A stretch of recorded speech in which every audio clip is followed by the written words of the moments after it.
私は佐藤家の逆女。お姉さんは今の皇后。夫は国のために命を捧げた。天皇陛下が重装させるはずがない。何も不可能はない。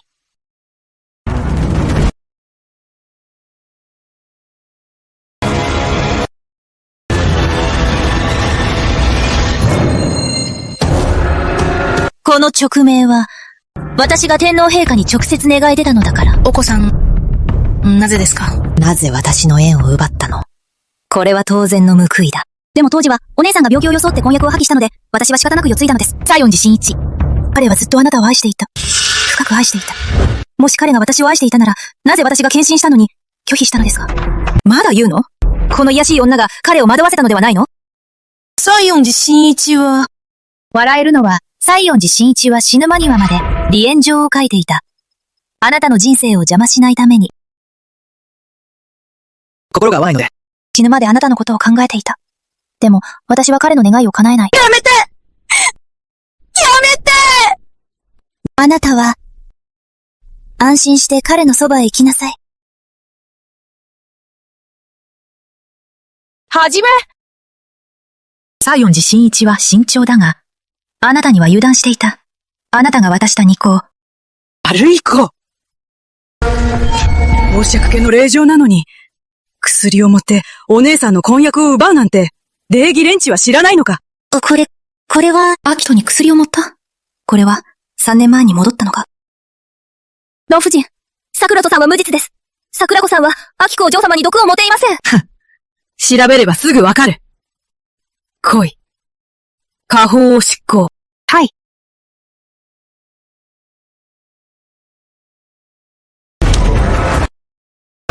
お嬢様。待て。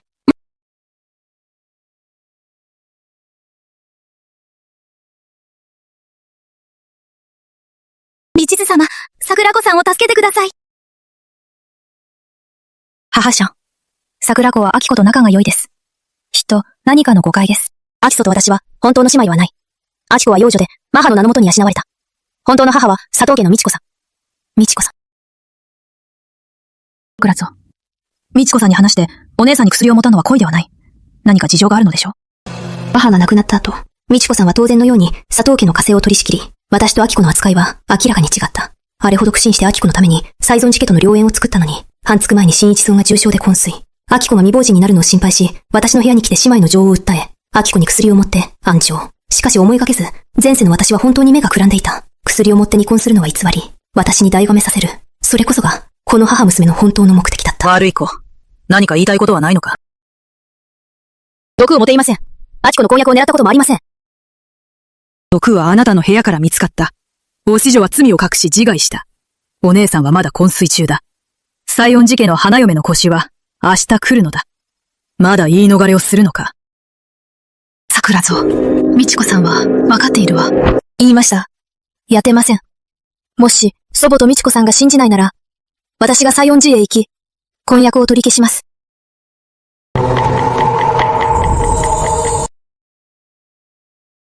婚約を破棄してはいけない。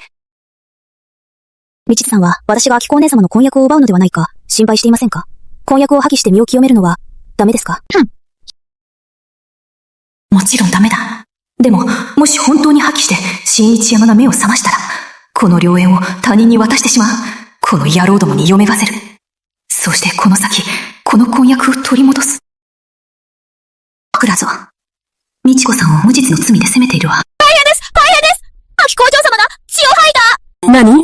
急げ！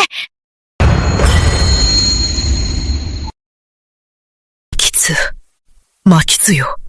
医者さ。私の孫娘はどうですか？ミンツお嬢様は猛毒を食らっています。当面の間、目を覚ますことはできないでしょう。何？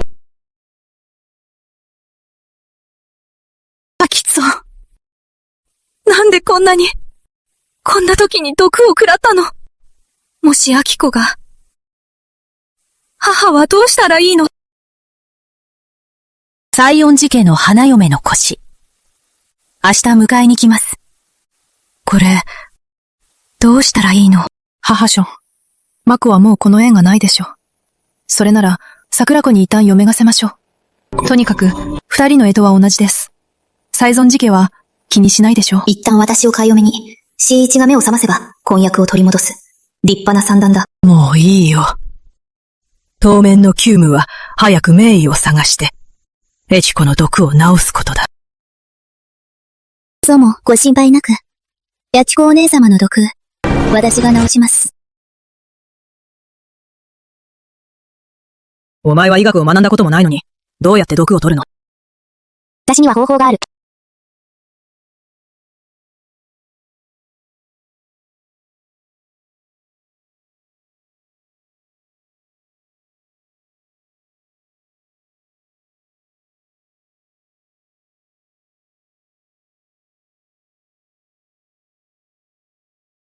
桜子、本当にアキコを殺そうとしたの？一津さんは勘違いです。私はアキコお姉様を治療しています。この異服の薬を飲ませれば、アキコお姉様はすぐ治ります。ねえ、私の方が、この医者より上手でしょ？お前。私はまだ用事があります。失礼します。では、失礼。そも、許してください。アキコは結婚したくないのではありません。でも、新一様はもう死にかけています。未亡人になりたくないのです。だから。はい、母。今は結婚行列が来ています。アキコも仕方がありませんでした。馬鹿げている。病気を偽って離婚？アキコは若いからわからないが、お前もわからないのか？今こそ新一が、弔意を継ぐ大事な時なのだ。もちろんわかっています。でもそれがアキコの結婚と、何の関係がありますか？目先のことしか見えない。長男は早生し、孫は幼い頃行方不明。この十数年、天皇陛下から弔意継承の勅命はなかった。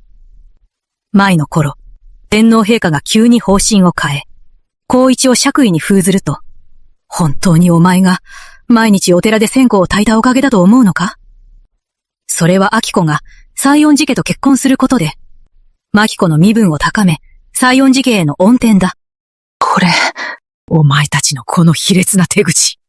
佐藤家の爵位を永遠に失わせ、先代公爵の霊を安らかにさせないのか？いいえ、母。私が一時の迷いで、私が悪かったです。ことはここまで来た。爵位継承のこと、もう何も変更できない。召しませ。アキコお嬢様の部屋を施錠。今日西園寺真一。たとえ位牌でも、この縁談は、必ず結ばせる。はい。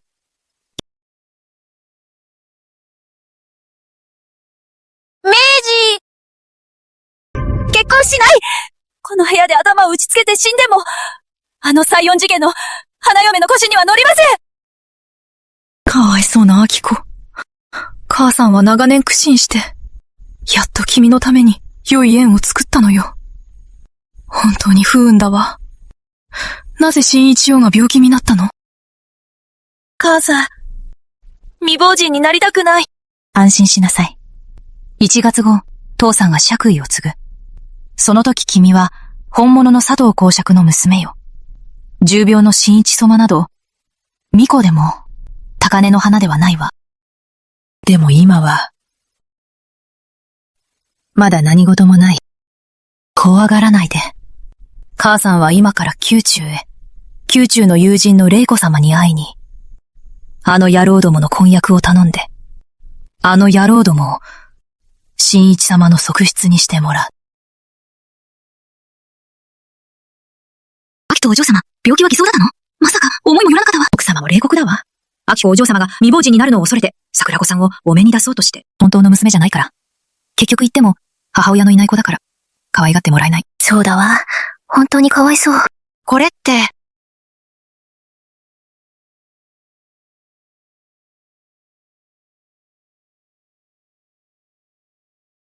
なんで泣いてるの？お嬢様がかわいそうで、お嬢様こそ佐藤公爵の娘なのに、次男家にずっと虐げられて、今では地獄に突き落とされそう。光一様が公爵になったら、彼らはどんな目に遭わせるのか。前世私は無理やり、西園寺家に嫁いで半月後、勅命が佐藤家に届いた。入手が爵位を継承することになった。佐藤明子は一晩で、本物の公爵家の嫡女になった。それで当然のように第二孤児に嫁いだ。最終的に皇后の座についた。それでも、彼女は満足しなかった。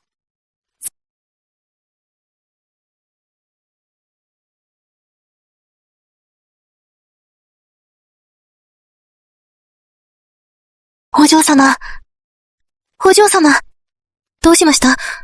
床で休みましょう。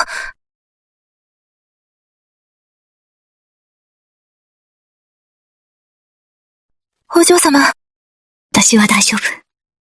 心配しないで。私も信仰も。西園寺真一には嫁ぎません。入試の爵位は、継承できない。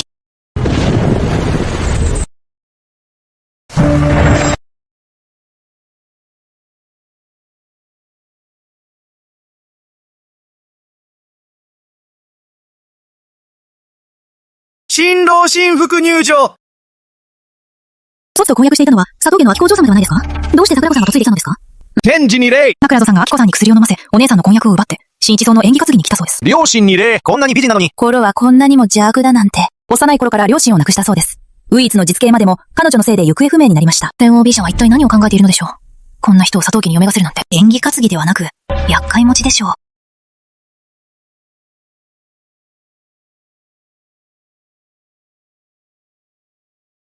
良辰美景，天作之合，神以现度，神以附枕，干比那姆斯比斯基，哈纳希拉基 M 曼。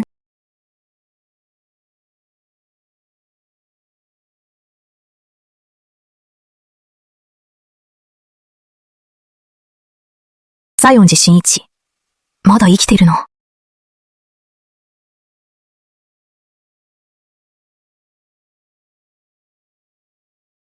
審議よ。審議よ。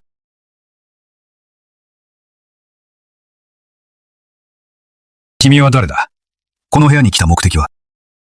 佐藤家の次女、佐藤桜子です。縁に担ぎに来ました。佐藤か？佐藤要素？はい。私は佐藤桜子です。審議よ。坐等。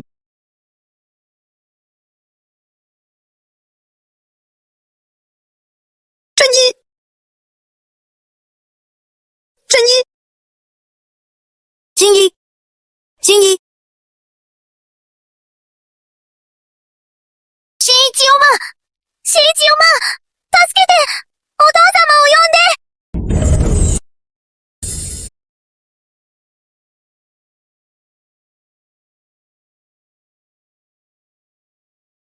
健太、聞いて、兄上は何か言っていますか？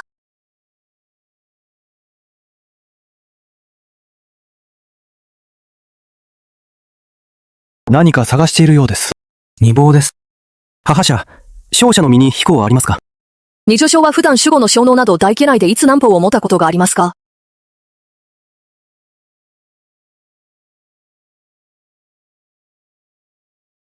兄上は二行を探しているようです。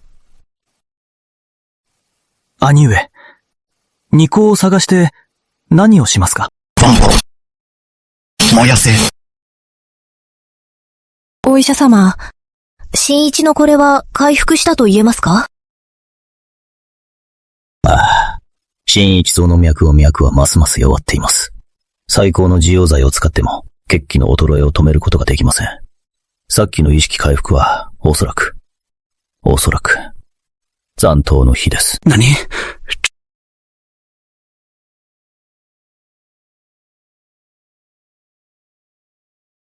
真野。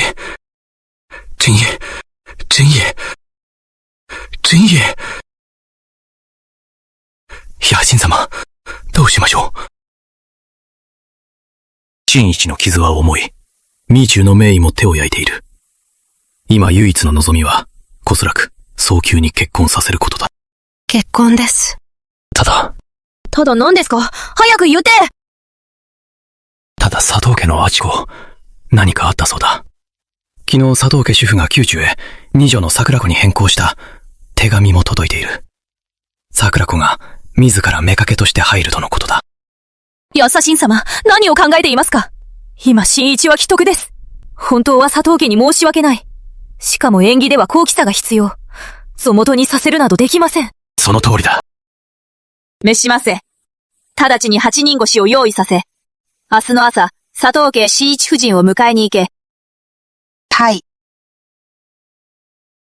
大変です。大変です。お嬢様、起きてください。大変なことが。何が起こったの？宮中から使者が来ました。天の意志により、天皇の勅命、西園寺真一、第二水救出の功、真一既得。チェンは玲子の恋を許す。佐藤家次女の桜子を即日西園寺家へ嫁入りさせ、検訴。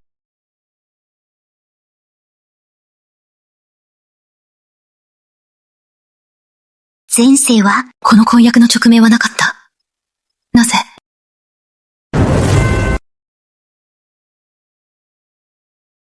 失礼ですが、これは何か手違いでは？当時正信様は直接来て求婚し、求めたのは明らかに。署名常に下り、間違いはない。今、佐藤浩一、佐藤公爵の爵位を継ぐ寸前、老婦人の言動は慎重にしてください。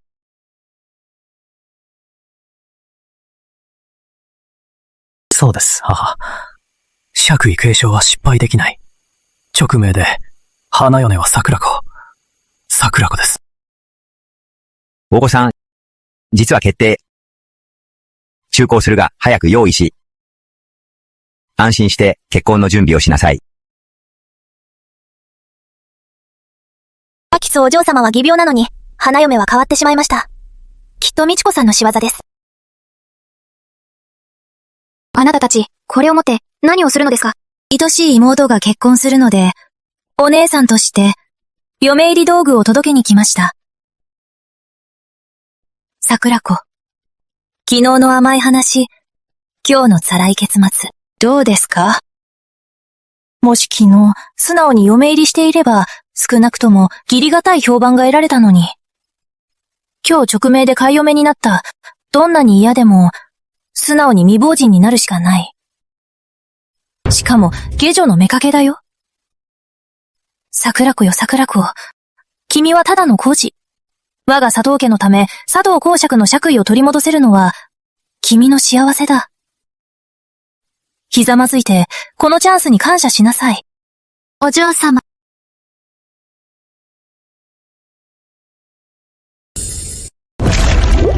お嬢様。これも複報です。おばさん、遠慮なさらないで。佐藤桜子、牛園で復讐か、祖母に言います。お嬢様を助けて！誰が動くのか。祖母に何を言うの？鉾堂でひざまずかせる？それとも花嫁の腰に乗せない？忘れないで。花嫁の腰に乗るのはお前だ。私なら、今夜鉾堂で祈るわ。私が何も起こらないように。それ以外佐藤家で、できるのはお前だけ。佐藤桜子、ことてるの？私はお前とは争わない！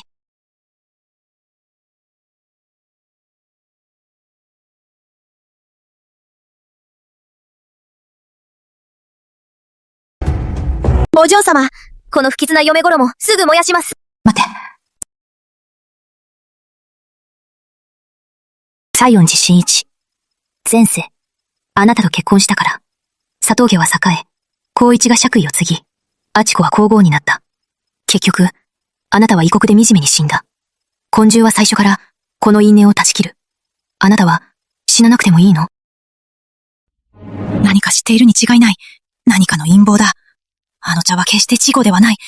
待っているわけにはいかない。待っているわけにはいかない。お嬢様、どうしました？浴槽に水を満たして、冷水で。冷水だ。早く行きなさい。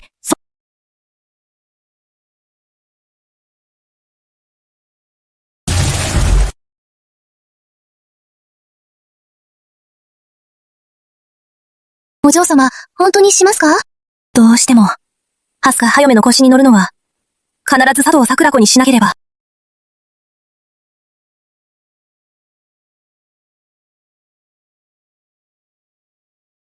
くしゃみ。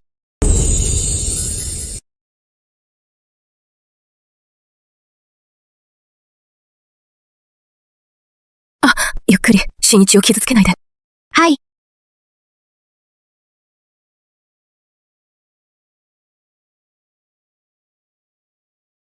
新夫人。今日は結婚式の日です。なぜ泣いていますか？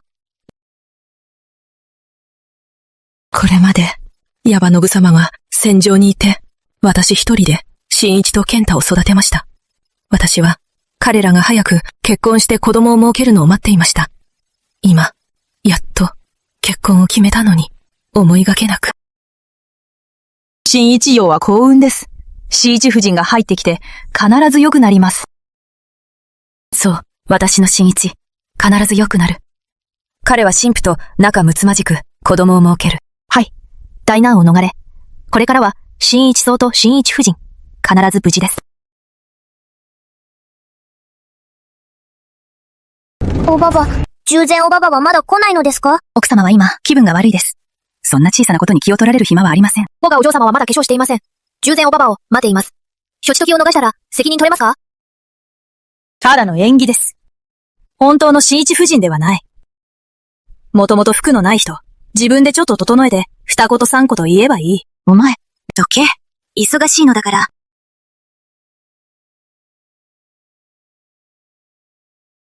お嬢様、あまりです。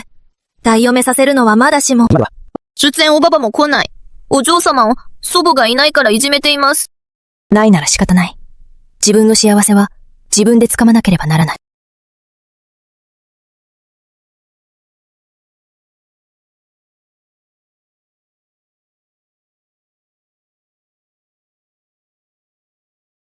君と私が幸せでありますように。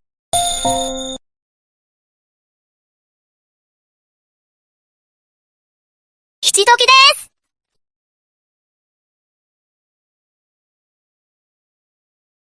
花嫁出出。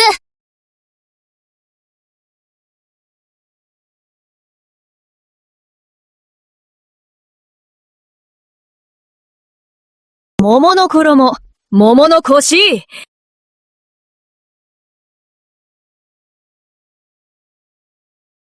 陽珍美形、花鳥風月。花嫁、陽におのり。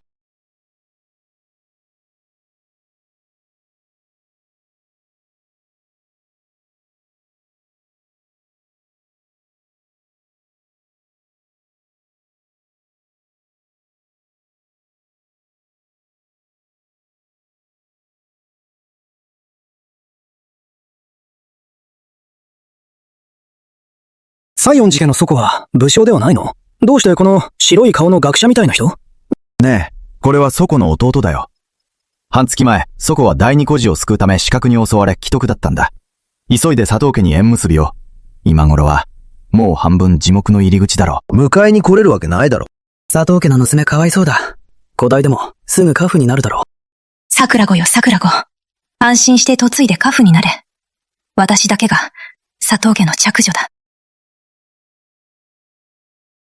西園寺健太です。兄の代わりに、お嫁さんを迎えに来ました。フォンファンフ内春の喧騒。チュヨムの愛記事来る。花嫁、呪って。お嬢様。どうぞ。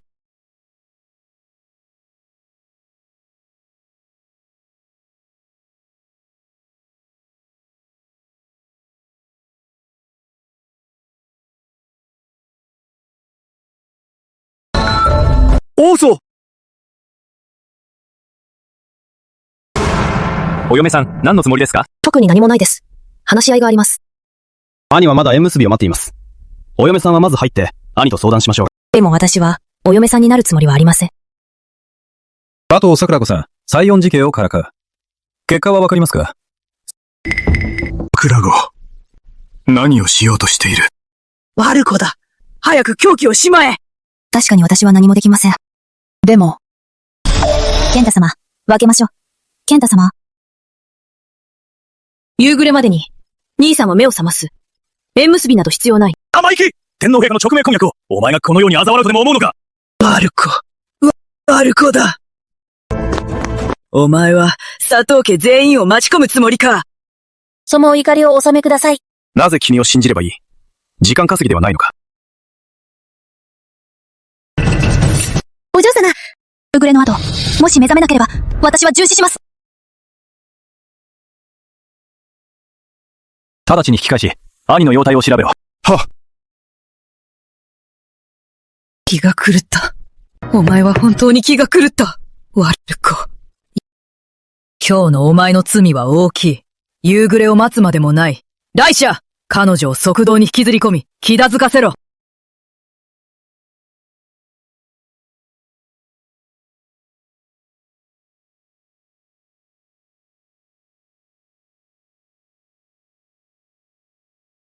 老夫人、お嬢様の手はまだ出血しています。どうかお慈悲を、医者を呼んでください。それで死ぬわけない。自業自得だ。自分で受けさせろ。老夫人！もし根性のすべてが、前世と同じなら、西園寺家に嫁いだのは美の傷。そして西園寺真一が目覚めたのは、おそらく、世の傷だった。西園寺真一。私たち、一緒にかけよう。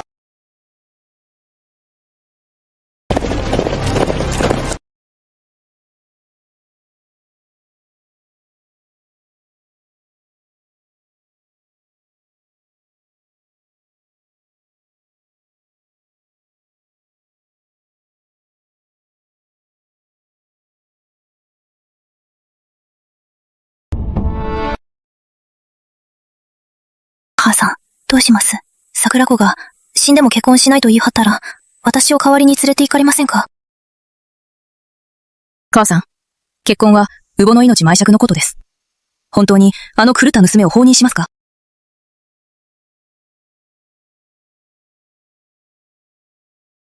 早く話して！母さん、今日は天皇陛下の玉婚です。もし吉時を逃したら、もし真一様に何かあれば、天皇陛下は佐藤家を責めます。もし天皇陛下が気が変わり、私に爵位を継承させなかったら、それは。その通り。爵位継承のことは、もう失敗できない。愛じゃ、桜戸を縛って連れ出せ。直ちに西園寺家へ連れて行け。はっ。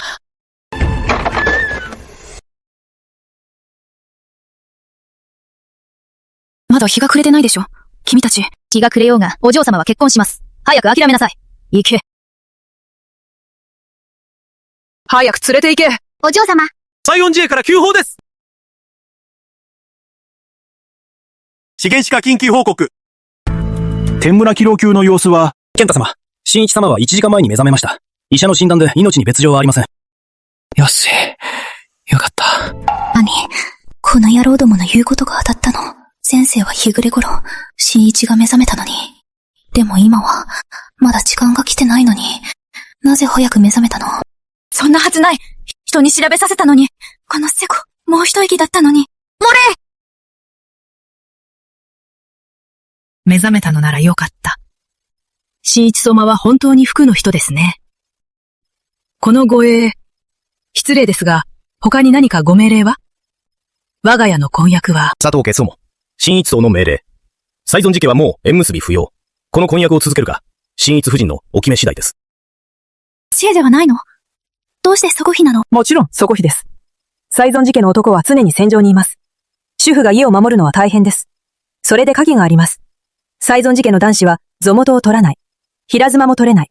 花嫁の腰を連れてきたのだから、連れ帰るのは、当然西園寺家セコ妃だ。ですから佐藤桜子、お返事は？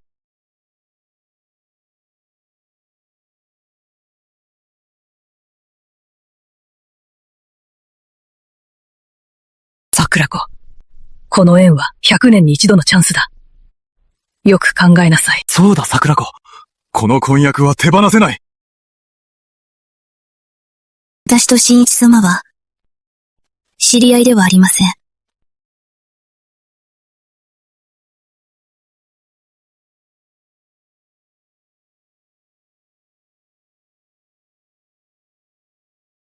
以前も、関係はない。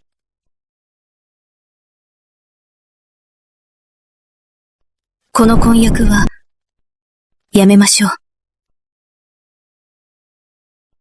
これで、やめましょう。承知しました。お嬢様のお言葉は兄に伝えます。失礼します。荷物を持って帰る。健太よ。ちょっと待って。健太様、お待ちください。実は、半年前、先代正信様がご縁を申し込まれ、当初は、明子のことでした。ご覧。いい案ですね。今は兄が目覚め、縁結びは不要。桜子さんが嫌なら、明子さんに戻せば、皆が喜ぶでしょう。はい。西園寺家を何でも入れると思うのか？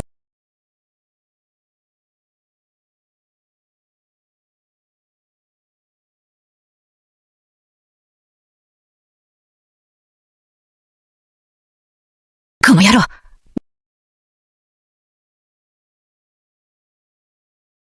お母さん、西園寺真一との婚約は取り消されました。今の世は前世ともう違います。このバカ女、なぜ匿名を持ち出した？私も娘のためでした。これで全て、ダメだ。私の爵位、また先延ばした。先延ばしだ。前世は君たちのせいで、家族皆が惨めに死んだ。木俣金次。爵位も、皇后の座も、君たちは一つも手に入れない。お嬢様。私は君たちを許さない。お嬢様。お嬢様。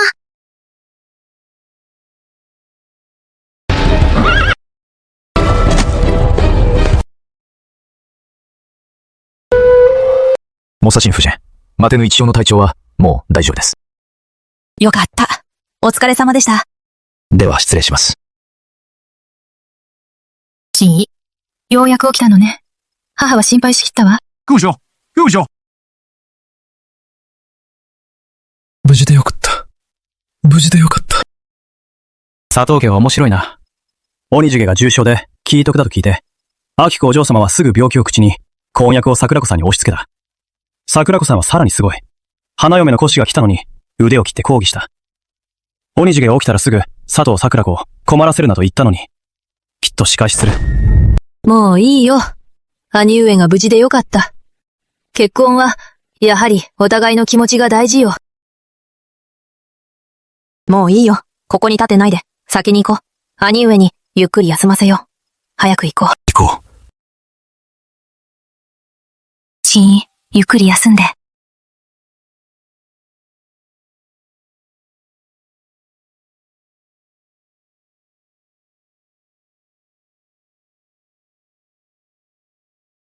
腕を切って虚婚？どうして？もう私と結婚したくないの？あの時は、君は。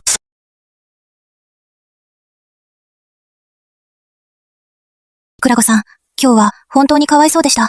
光一様が西園寺家に自分の娘を読まがせればいいのに。そうですね。公爵が生きていれば、または深夜坊ちゃまが、当時行方不明にならず、今爵位を継いでいるのは、きっと深夜坊ちゃまです。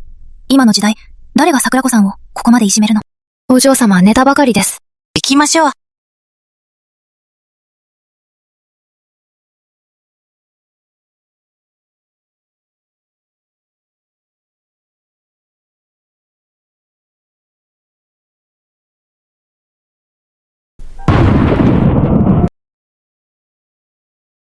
聞いたんだけど、西園寺家の人に、マニの捜索を頼んでるの？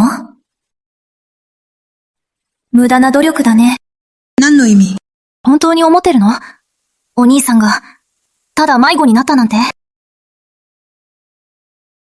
お父さんお母さん登竜犬よ。見に行こう。灯籠を見に行こう。どれが欲しい？これ。これが欲しいの？行け。面白いところ連れて行くよ。いいね。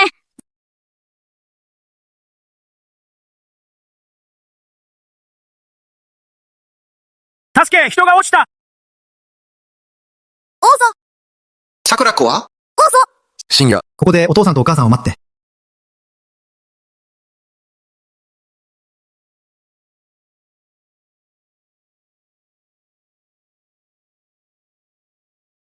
君だ。残念だけど、お母さんは自責の念で死んだ。お父さんは、死ぬまで、兄の捜索を続けていた。もし兄が生きていれば、佐藤家の爵位は、次男家には回らない。ねえ、思い出して、あの灯籠祭り。城門は夜通し開いて、郊外には大河が、外には無名塚がある。当ててみて。お兄さんは、川底で死んだのかな？それとも、無名塚で？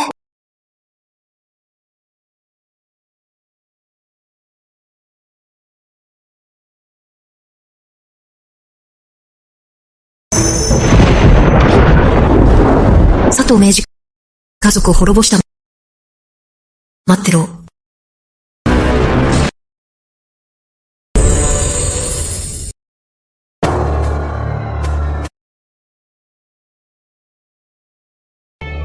お嬢様、ようやく起きました。何ですか？大したことではないのですが、ハゾー館の店主が突然来ました。お嬢様が先日修理に出した瑠璃刀が、どこの目のない店員がなくしてしまったそうです。琉璃刀？去年お嬢様が灯籠祭りで持って帰ったあれです。お嬢様、お嬢様、お嬢様、お嬢様。昨日はたくさん出血しました。怒ってはいけません。灯籠がなくなっても、宝蔵館に賠償させればいいのです。もうそんなに前のこと。なくなったら仕方ない。それから、宝蔵館の店主が、大事なことがあると言ってます。商社の宝蔵館は、町のいくつかの質屋と取引があり、時折質入れされた品物を仕入れております。昨日倉庫の整理をしました。瑠璃刀は見つかりませんでしたが、怪しい送信具を見つけました。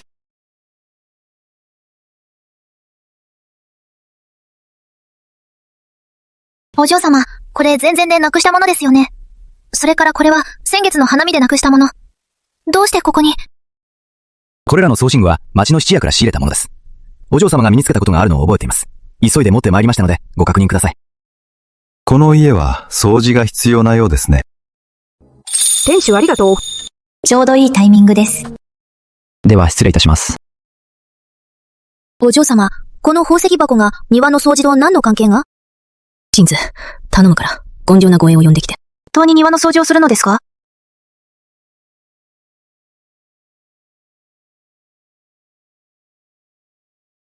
話せ！何したいの？これは、大だ。シュガのものを盗んで。室に入れたのか？おばば、私は無実です。おばば、その和美は道で拾いました。老臣はこの家で長年、つざ実にお世話してきました。盗みなど決してしません。はい。マハ、美智子月おばばは、子さんです。今日のことは何かの誤解かもしれません。誤解？その宝石箱の中はほとんど桜子さんの宝石です。美智子月おばば、桜子さんの後を専門についているのですか？午前に拾って午後に質屋へ。本当に大きな誤解ですね。君！おばば、私もやむを得なかったのです。息子は毎日ギャンブルに明け暮れ、孫が病気で治療費がなく、それで心が動いてしまいました。本当に追い込まれました。困っているのなら、早く言えばよかった。君はこの家の子さんだ。見捨てるわけにはいかない。おばば。桜子さん。らず、人を許せるときは許せ。女性の忍徳の道理は、美智子さんが教えたはずだ。美智さんはすべての証拠を見てから話してもいいです。差しませ美智木月おばばの部屋から持って帰い。はい。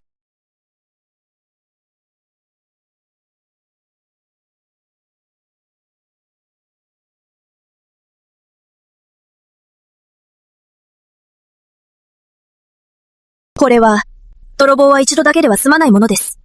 お手元のこれは、美智子月おばばの部屋から見つかった質屋の証書です。ご覧ください。ありえない。絶対にありえない。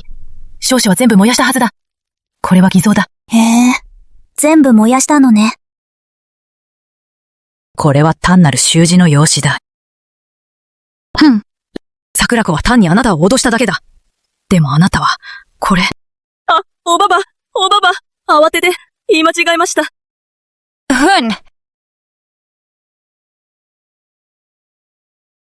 これは宝蔵館主人が質屋から集めた佐藤家の金銀宝飾です。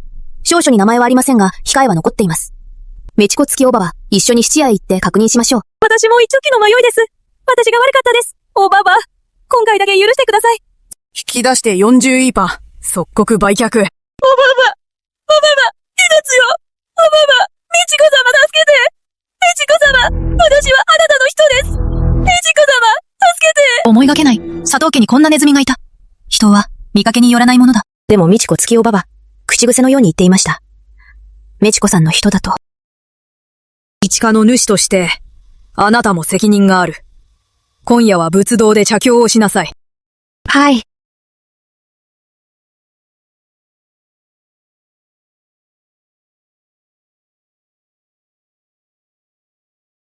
この年齢でどうやって売るの？明日彼女を送って西の馬車に。70代の単身の人が数字の手伝いが必要だから。これだけの値段で何を言うの？高校高度超逆的。毎日毎日こんな靴商売ばかり。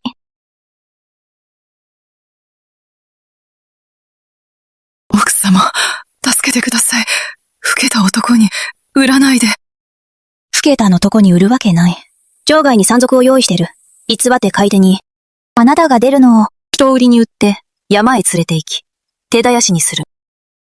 桜子さん、桜子さん、助けて。なぜ助けるの？美智子さんの月夜ばば。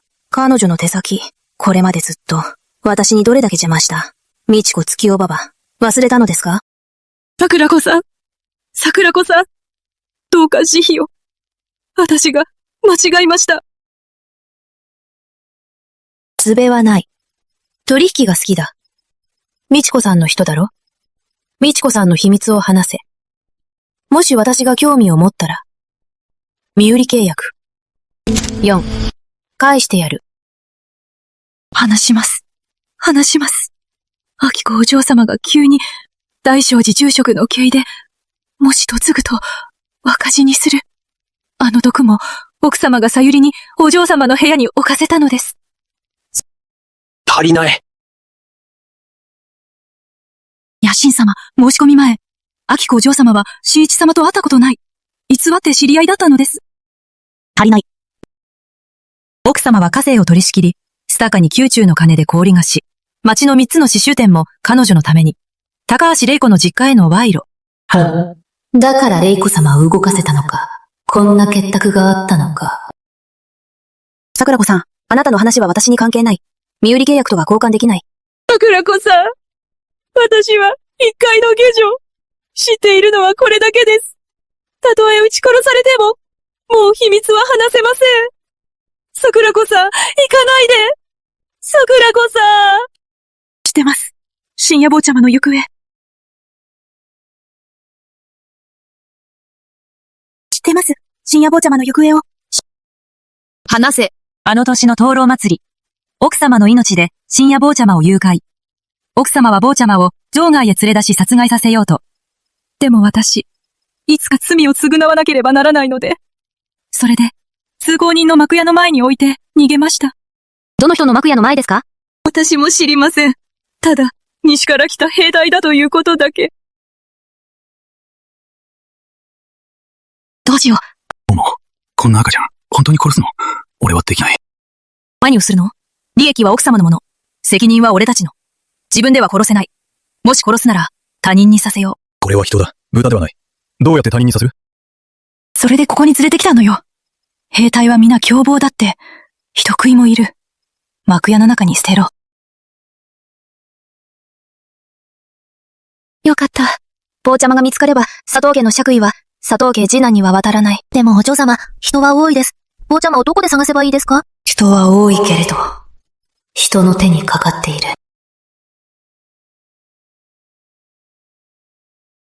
お嬢様、玄関前に知らない人の馬車が来ました。あれは、西園寺真一様の馬車のようです。お嬢様、見て。あの方、西園寺真一様ですか？何の用で来たのでしょう。お嬢様、誰も言ってなかったのに。真一様、こんなにも素敵な方ですね。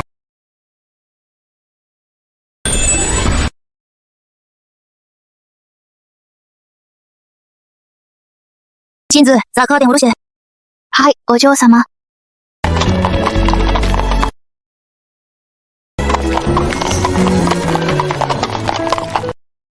新一とまだ怪我をしています。新一と、私の意見では、今日は佐藤家へ行かれるべきではありません。新一郎が目覚めたことを知ってから、佐藤桜子の居場所を教えないばかりか、むしろ佐藤明子を無理やり押し付けてきました。花嫁をこんなに簡単に入れ替えるなんて、本当に厚かましい。ところで、新一郎と佐藤桜子は旧知ではないですよね。なぜここまで執着して、怪我の治っていないのに会いに行かれるのですか？私は、夢を見ました。夢ですか？夢の中で。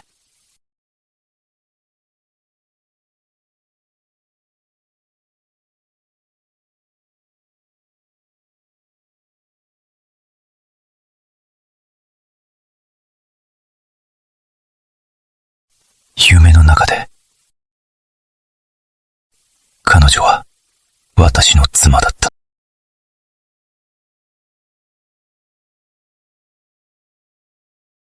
急いで、急いで。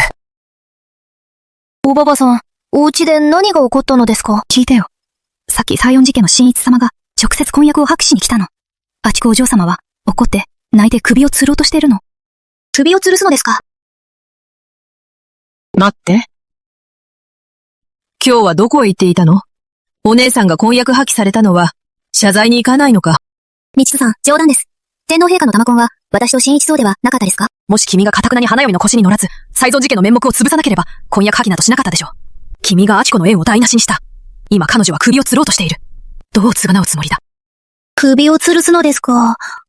それなら、椅子を持っていきますね。君！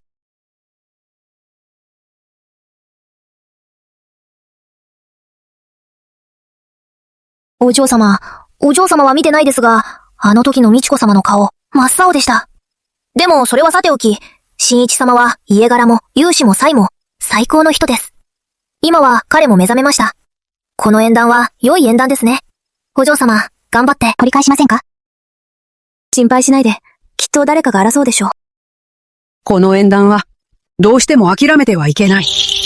もし、西園寺家の力を失えば、爵位継承は、また不透明になる。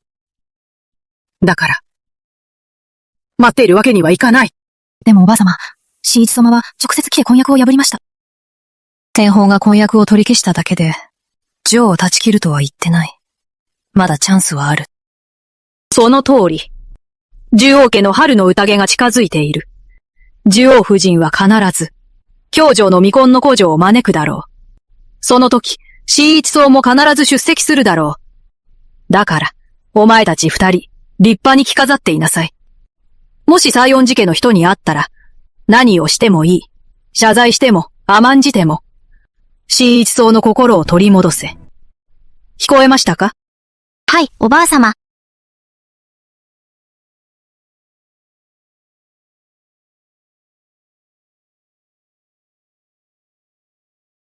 西園寺正信が直接来て求婚したのは、私だ。早めに諦めた方がいい。春の宴には行かないで。そうしないと、恥をかくだけ。お嬢様、本当に春の宴に行きますか？もちろん行きます。面白いことがありそう。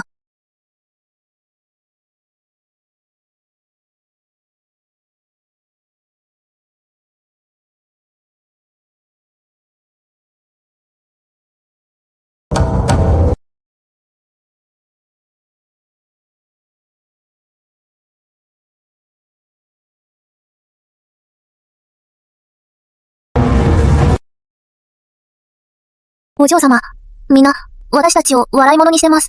なぜこの宴に来るのですか？私には来なければならない理由があるのです。美智子付きおばばによると、ミジは場外の兵営に連れて行かれたそうです。10年前、西の飢饉、難民が上京、場外に現れた兵は難民を名乗る。西軍の一部だった。春の宴には名家の婦人が集まる。西から来た者も少なくない。もし少しでも手がかりが、この旅は無駄ではない。どうやって西から来た人を見分けますか？西は草原が多く、子供は射撃と騎馬が得意です。たとえ京城に来ても、京城の人と全く同じではありません。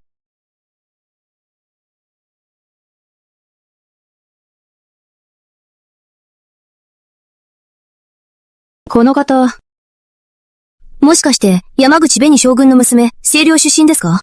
私は、失礼ですが、あなたは？父は佐藤浩生。私は佐藤。おい。佐藤桜子だね。久しぶりだわ。手はどうしたの？チュンズ様、これはご存知ないでしょう。ある人は、名筆の姉の結婚を妬み、薬を使って結婚を奪おうとした。残念ながら、花嫁の腰が来た時に後悔した。死ぬほど嫌がって、この手は。その時、大騒ぎして怪我したのね。急いで新一に知らせろ。もし来なかったら、面白いものを見逃してしまうぞ。彼女が佐藤桜子。婚約を奪って、毒を持った女。婚約を奪って、最後は破棄した。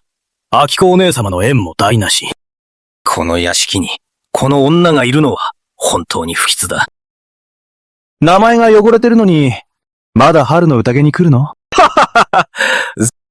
自分でついてきたのだから。それなら、もっと名を汚してもいい。かくらずさんは婚約破棄されたばかりで、すぐに婿を探しに来たの？本当に平気なのね。俊子様、どうして桜子さんをそんな風に言うのですか？悪口？純子様の言ったのは事実でしょ？そうでなければ、なぜ春の疑いに来たのですか？花を見に来たのですか？そう、まだ桜子さんを知らないのね。こういう人は生まれつきの白女で、男がいないとお茶が足りないように、一杯で足りないので、もう一杯注いでもらうの。あなた。じいじ！以前は西園寺真一を慕っていた私が、西園寺家に嫁いでから、いつも私に敵対してきた。今でも、一向に成長していないようだ。あなたの言う通り、私は春の宴でお茶を注ぐために来ました。ではあなたはお茶を注ぐのか、飲むのか？純子様。私は、お家にお茶がないのですか？地方夫人は喫茶店を開いたようだ。でも私には、男を見る店のようにしか見えない。これは喫茶店ではない。これは、黙れ！早く黙れ！そんなこと言ったことない！でたらみを言うな。桜津さんが口が上手ですね。これだけ口が上手なら教えていただけませんか？自殺で婚約破棄させる方法を。いいですよ。教えますよ。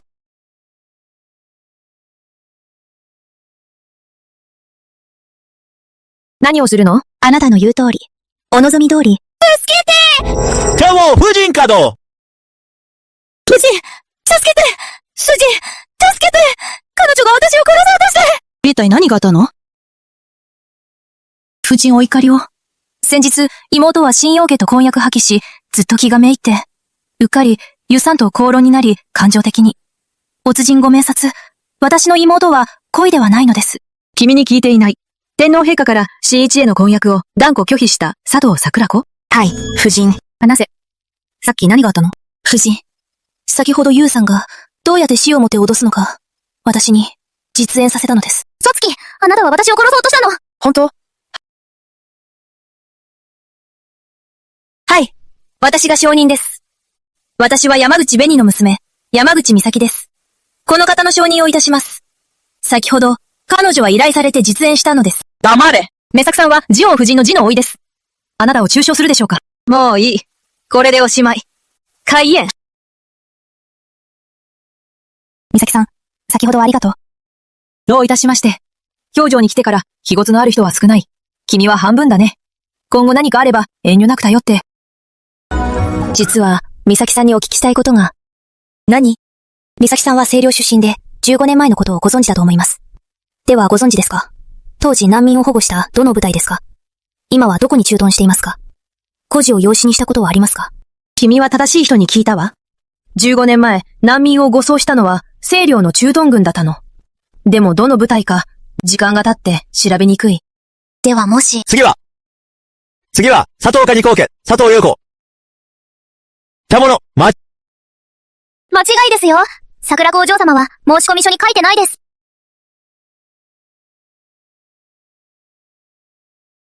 でもここには。漬物？佐藤家二少女。物静かに見えるのに、どうして武術もできるの？わからないな。剣を振り回して、見せかけだろ。クラズ。ゾウモはいつも教えていた物事は堂々と、間違いで書いたのね。早めればいいのよ。獣王夫人は寛容だから気にしないでしょう。間違いではないだろう。緊張してるだけだろ。桜子さん。このお姉さんは、なんで物語の登場人物みたいに名残りたくなるの？美咲さん、笑われてますね。手伝いましょうか？ありがとう。でも、剣を貸していただけますか？いいよ。桜子、お姉さんは信じてる。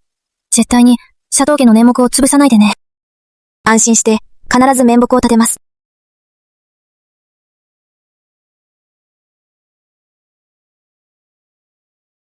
これは、なかなかのものだ。体つきもなかなかだ。面白い。落ちてしまえ。できるだけ惨めに。これで、私のものを奪うのか。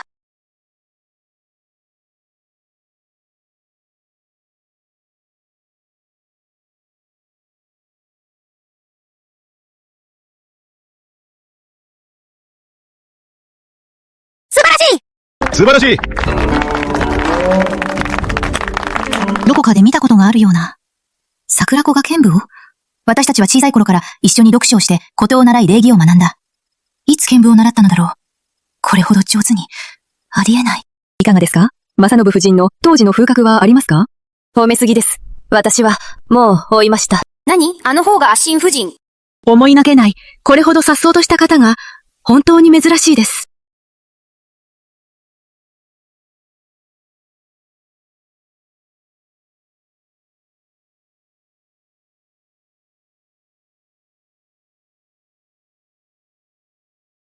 素晴らしい！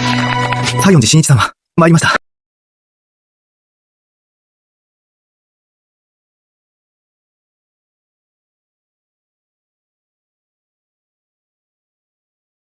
やばい。この技は、前世、彼から習ったもの。絶対にバレてはいけない。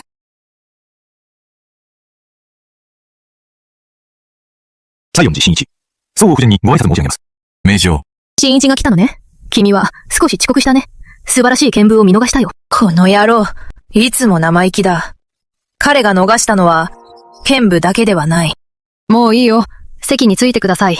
はい。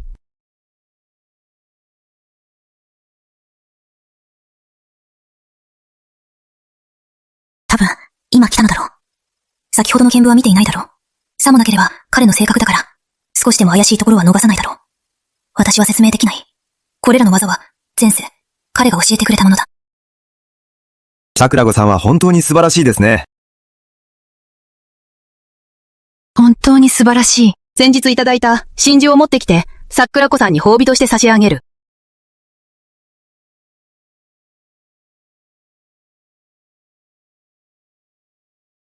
野心夫人、ありがとうございます。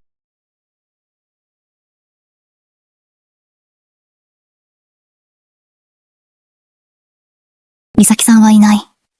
今日の出来事は、もう十分だ。早く逃げ出さなければ。西園寺正信様は当時自ら佐藤明子を求めた。でも後に厄除けのため人が変わった新一党は、どうして今佐藤桜子の隣に座ってるの？そうだね。私も聞いた。西園寺真一。先日佐藤桜子に婚約破棄された。まさか新一層はこのタイプが好み？やっぱり君の目はいい。佐藤明子の対面は、今日でようやくわかった。なぜ我が子は無理やり破棄されたの？これほど太陽のような女性が、どうして厄除けの名のもとに自分の一生を捧げるだろう。ただ破棄です。敵になったわけでは、もしかしたら、これも運命かもしれません。佐藤桜子、この卑怯者、一体何を使ったの？人を誘惑する卑劣な手段。今の私は、彼と何も関係ないのに、西園寺真一、なぜ私の隣に座ってきたの？彼は何をしたいの？もしかして、私の見聞のデスショコラを知った？それとも何か目的があるの？ダメ。ここにいられない。ここから逃げなければ。もし私なら、心に組がいても逃げない。仮剣の好奇心をやもるのは、追い詰めるだけ。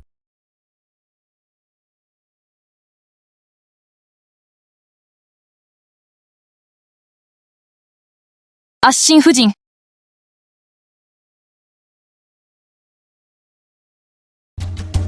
これは？優しい夫人。商人は佐藤家敵女の牧子です。今日は正信夫人と私一町に謝罪に参りました。ふむ。では、何の罪ですか？半年前、野心様が佐藤家をご訪問され、小女と私一様の婚約をご決定されました。この半年、小女は毎日、私一様との結婚を願っていました。しかし半月前、新一山が襲撃され重傷。早急な縁結びが必要。小女は焦って、それで病気になりました。しかし小女は思いもよらず、天皇陛下が、小女が病気の時に妹の佐藤桜子に、買い嫁を命じたのです。さらに思いもよらず、佐藤桜子が死をもって抗議し、花嫁の御子に乗らなかったのです。目が覚めた時には、大きな過ちが起こっていました。病気ではなく、妹に毒を盛られたと聞いていますが。いいえ、違います。正渋夫人、ご明察。桜子は毒を盛るつもりはありませんでした。ただ、新一様の怪我が心配で、答えでも。とにかく、どれも私のせいです。もし罰するなら、私一人を罰してください。関係を修復する気はありません。ただ、佐藤家や妹を巻き込まないでください。正信夫人。もういい。言い訳はいい。座れ。はい。秋津お嬢様、あなたの言い分はわかりました。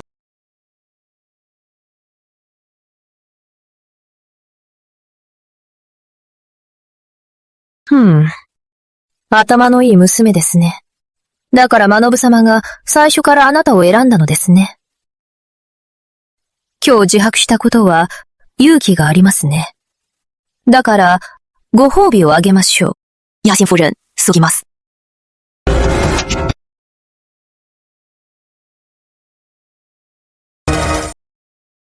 お嬢様。あなたはただ自分が無実で優しいお姉さんで、その妹の桜子が毒を持って婚約を奪った犯人だと思わせたいだけ。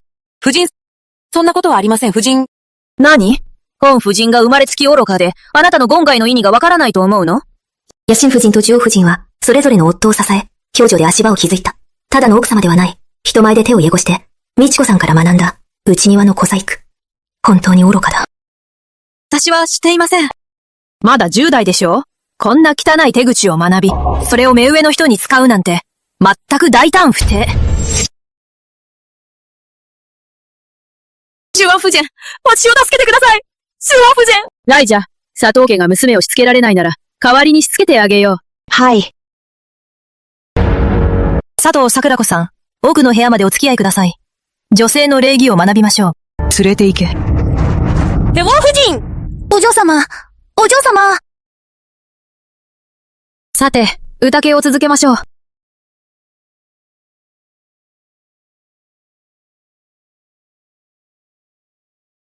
もう怒りを鎮めなさい。今は戦場ではないのです。なぜ下劣な弱売者に腹を立てるのですか？腹が立つのよ。あの夫は本当に愚かで、もう少しでこのトラブルメーカーを貪るところだった。本当に腹が立つ。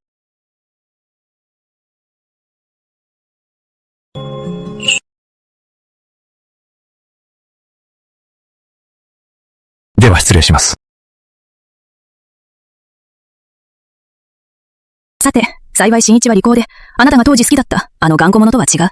ほら、見て、もう追いかけている。この野郎、父親よりは上だ。お嬢様、ここは本当に広いですね。もう少し手がかりを探りませんか？なぜこんなに早く帰るのですか？もう帰らないと、私が手がかりになってしまう。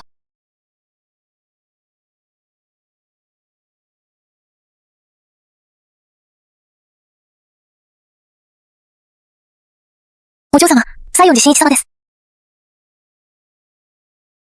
西園寺真一。どうして追いかけてきたの？先ほどの見聞を見て疑いを持ったのだろうか？ダメだ。今は昔とは違う。慌ててはいけない。いや、まだ終わっていません。桜子さんはなぜ急いで退席したのですか？お姉様が歌剣で恥をかいたので、私も恥ずかしくて楽しめないので、早く帰りたいのです。佐藤明治のせいですか？それとも他の理由ですか？真一を、どういう意味ですか？なぜ、死んでも花嫁の腰に乗らなかったのですか？真一よと婚約していたのは、秋子お姉様です。私は真一層とは知り合いではありません。婚約も休校もありません。私も他人と結婚したくない。だから、花嫁の腰に乗りたくなかったのです。休庁はありません。はい。真一を割にかなった方で、きっと理解していただけるでしょうか。ごめんなさい。新一、もし私が嫁げば、光一が爵位を継ぐ。その先のことは、もう制御できない。私は、もう一度君を待ち込めない。もし知り合いでないなら、なぜ私に馴染みがあるのですか？お宅に入ってから、君は私に馴染みがあるようだ。君の剣舞、一つ一つのって、再存寺家の形跡がある。一つ一つのって、まるで私が教えたようだ。ダメだ。本当に見られていた。フォナゼ真偽。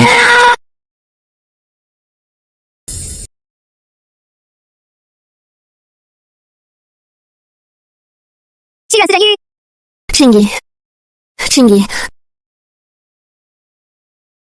どうして来た？来月、サウオ夫人が受験を開きます。前回の女性たちは私が何もできないと笑いました。今回はもう笑われたくないです。何をしてほしいの？何もしなくていいです。ただ、K の形を教えてほしいです。挽回したいです。本当？はい。私の剣舞は少年時代に山の下の剣士が教えてくれました。西存寺の剣術は西存寺の人だけではない。西存寺家軍の全員、なばったことがある。珍しくない。なぜあなたを知っているか。それは、あの日、新一様が佐藤家に婚約破棄に行った時、馬車の中で、あなたを見ました。あの日、あなたはあの馬車の中でした。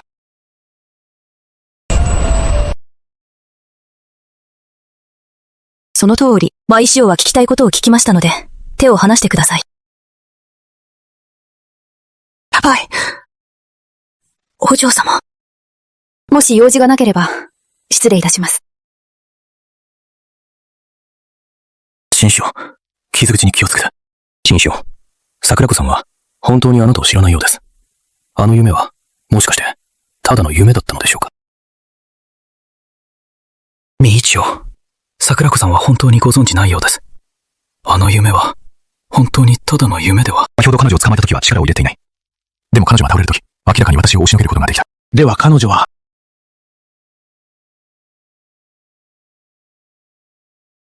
彼女は私の傷を避けていた。でも、新一は、ご不詳は機密です。桜子さんは、どこが怪我したのを知っていますか？佐藤家を監視せよ。私は知りたい。彼女が春の宴で、何を調べていたのか。はい。レイファンちゃまは一奥遅れましたね。思いがけない。西存寺家のセコ。普段は真面目そうだが、意外にも裏では手早い。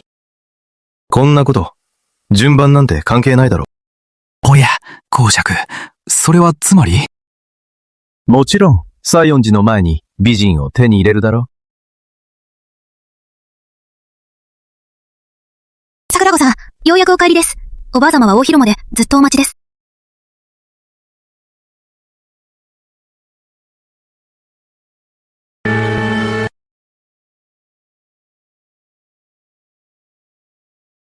大きな過ちを犯し、まだ帰ってくるのか。桜子は何をしたのか、教えてください。まだ言い訳をするのか。明子が言っている。君は独断で、春の宴で出しゃばり。何よ。剣舞、正信夫人と寿王夫人を怒らせ、佐藤家の面目を失わせた。明子も巻き込まれ、一緒に罰された。愛者の明子。立派なお嬢様なのに、ややとに巻き込まれ、こんな目に遭わされた。母さん。明子お姉様は、そうそばに行ったのね。事実はそうだ。桜子。君が剣舞をしなければ、正信夫人を怒らせず、こんなことは起こらなかった。もし犯人が私なら、なぜお姉様が叩かれたの？君のせいだ。もういい。言い争うのはやめろ。立派な佐藤家のお嬢様が、寿王夫人に礼儀を教え込まれ、佐藤家の面目を押し尽くした。今夜、二人で鉾道でひざまずきなさい。母者、明子は怪我をしたばかりで、もうひざまつかせないで。申し上げます。老婦人手ウォーカーから使者が来ました。何？こんな時間に。処方家の人は何の用だ？どうやら、贈り物を持ってきたようです。何？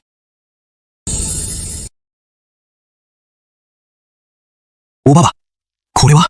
宝玉殿。今日桜津さんの剣舞は皆を驚かせ、春の宴の真珠を獲得しました。寿王夫人のお言葉では、真珠は美人に似合う。真珠に合う宝石一式を桜子さんに贈呈いたします。寿王夫人、ありがとう。恐れ入ります。贈り物をお届けしましたので、では、失礼いたします。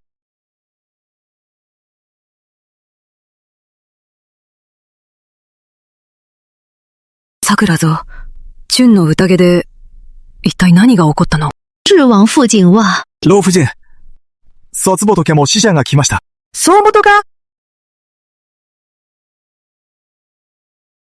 老夫人、おめでとうございます。フォズ人の命を受けて参りました。半月後、裏庭で司会を催します。粗ひなですが、と、招待状を桜子さんにお渡しいたします。早速、持ってきなさい。松本夫人、お気持ちだけで結構です。老夫人、お言葉を返します。桜子さんは才色兼備で、我が夫人は大変気に入っております。では、失礼いたします。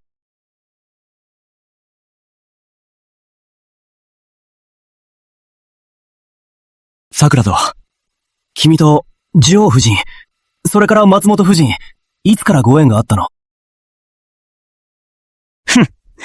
言いたくないならいいよ。これからは、よく言ってね。機会があれば、ジオーデニに、よろしく伝えて。松門夫人は、きっと、頼りない息子のためだろう。彼の家の坊ちゃま、悪名高い。一日中街をうろついて女らさり。宮城で誰が彼に手を出せる？きっと、宴で自分をアピールしたのだろう。坊ちゃまに狙われたのだろう。その通り。夜景に狙われただけ。何も自慢することないだろう。春の宴の再現披露をアピールだと言ったのは？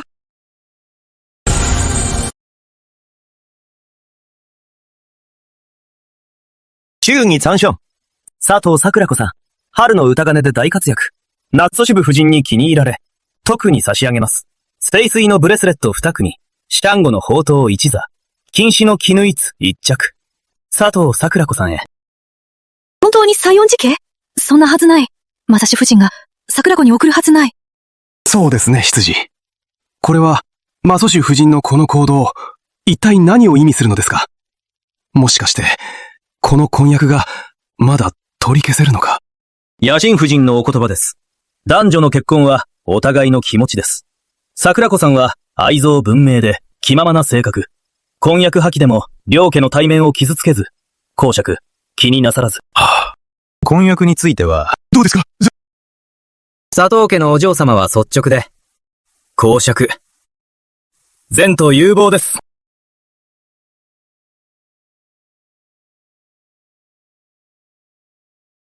手話じゃ、松本じゃ、西園寺じゃ。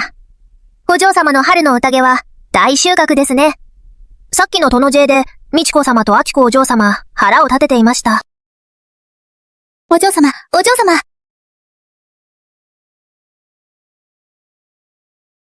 西園寺真一。前世とは少し違う感じがする。本当に。考えすぎているのだろうか。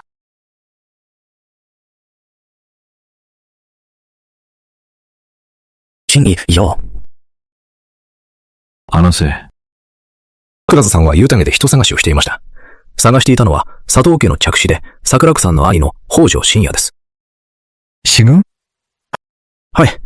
15年前、桜子さんの実金、信也が行方不明になり、当時佐藤公爵は課題を尽くし、信也坊ちゃんを見つけられませんでした。何か新しい情報があったのか、桜子さんは最近探し始め、常に西の方へ中軍の情報を探っています。最近、何がきっかけで探し始めたのか？佐藤家次男家の爵位継承が迫って、桜子さんが甘んじず、最後にチャレンジして、実刑を見つけたいのでしょう。調べろ。教場中の清涼軍関連の手がかり見つかったら、間接的に渡せ。はい。お嬢様、奥様の命で薬を持ってまいりました。出て行け。お嬢様。出て行けって言っただろう。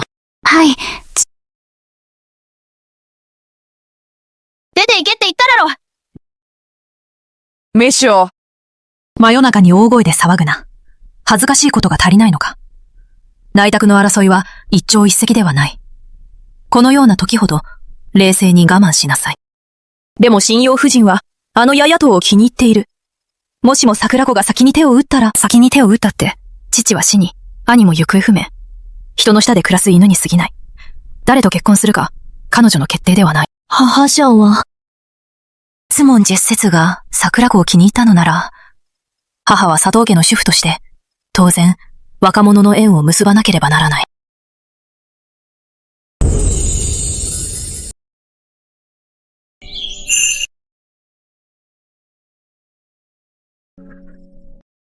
お嬢様、ようやく起きました。お嬢様、招待状がたくさん届いてます。招待状？はい。昨日の春の宴でのお前が、慶城の女性たちから、皆さんからお招きが来てます。ご覧、司会、茶会、聖壇会、玲子様からも来てます。そこに置いて。これは、清涼の山口美咲さんからです。取ってこい。桜津さん、前置きは省きます。あの日探していた情報、友人から急に知りました。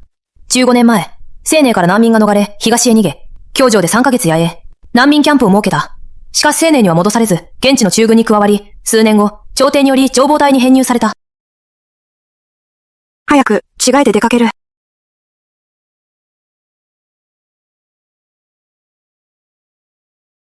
思い通りなら、当時の孤児は、まだ情報隊にいるはず。情報隊は男だけです。お嬢様は女性です。どのようにして調査できますか？方法はある。一石二鳥の方法だ。ここ数年の帳簿は、美智子様が管理してます。桜子さん、どうして急に帳簿を調べますか？間違いなければ、交病刺繍店は、マハの持参金だったはず。両親が亡くなった時、まだ幼かったので、美智子さんに預けた。いつ持ち主が変わったの？でも今日来たのは、帳簿を調べるためだけではない。王子さんどうぞ。例年この時期は、秋の衣装を急いで作る時ですよね。はい。職人たちの仕事を止めさせて。数日後、秋の衣装の大注文が入る。これは、何？一匹三銭で情報隊に言った？お母様、この野郎娘のことを聞いて、一体何をしたの？往年はアザジ肌は一匹八銭で売れたのに、この季節は供給不足だったのに、この野郎娘、安売りした上に、さらに繊維の仕事まで引き受けた。まさにチェッポン無形だ。みつさん、何を急ぐの？交病刺繍店はマハの持参金です。たとえいくら損をしても、どれだけの兵を失っても、メチコさんのことではないでしょ。それでも佐藤家の金だ。桜子。組の本当の狙いは何だ？お祖母様、今年は南で豊作です。場外から仕入れる方が安いです。情報隊と関係を築き、誠意を尽くします。これは仕入れに有利です。でもそれはアジ肌800匹だよ。それに人件費も材料費も、どれだけの金を無駄にするの？金額は少なくないですが、それほど多くもありません。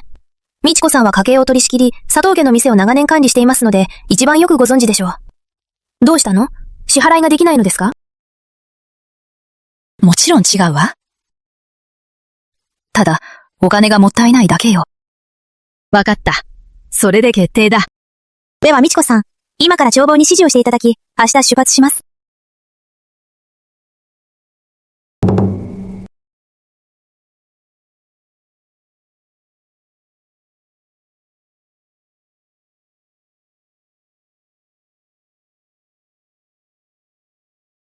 奥様、今の帳簿のお金は、すべて貸し金に回してしまいました。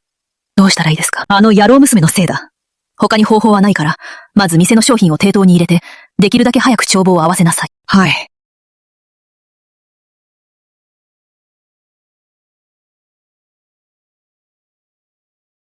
真実よ。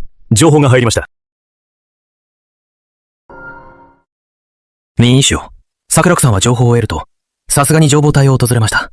でも直接聞き込んではなく、交病刺繍店の名義で、情報隊の兵士の秋の服を作ると言ってます。秋の服？はい。しかも破格の安値で、受注したそうです。ご覧になってないですが、この数日、情報隊の会計係は嬉しそうでした。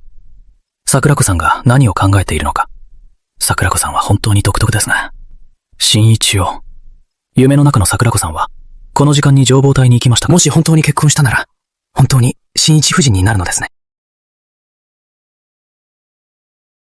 天地に礼。両親に礼。医者のこの薬、大丈夫でしょうか？新一将はもう瀕死です。これで大丈夫ですか？どうせこの状況だし、今日また同勤しなければ、もう息が止まるでしょう。もしかしたら、医者の方法が効くかも。入れて。行こう。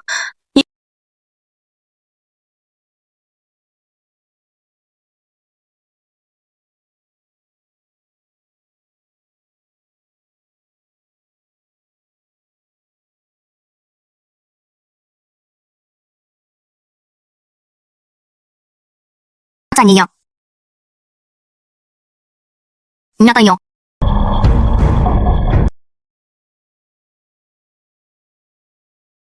君は誰だ？この部屋に来た目的は？佐藤家の次女の桜子です。ご縁結びに来ました。佐藤か。はい。佐藤桜子です。新一よ。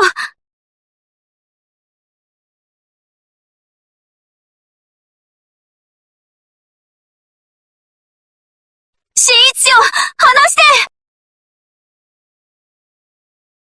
新一よ、傷口から血が出てます。西園寺新一。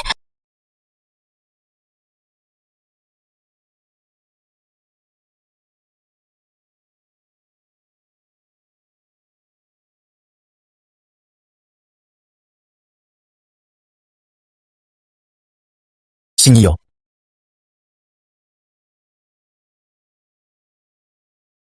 真偽よ、どこへ行かれますか？消防隊へ。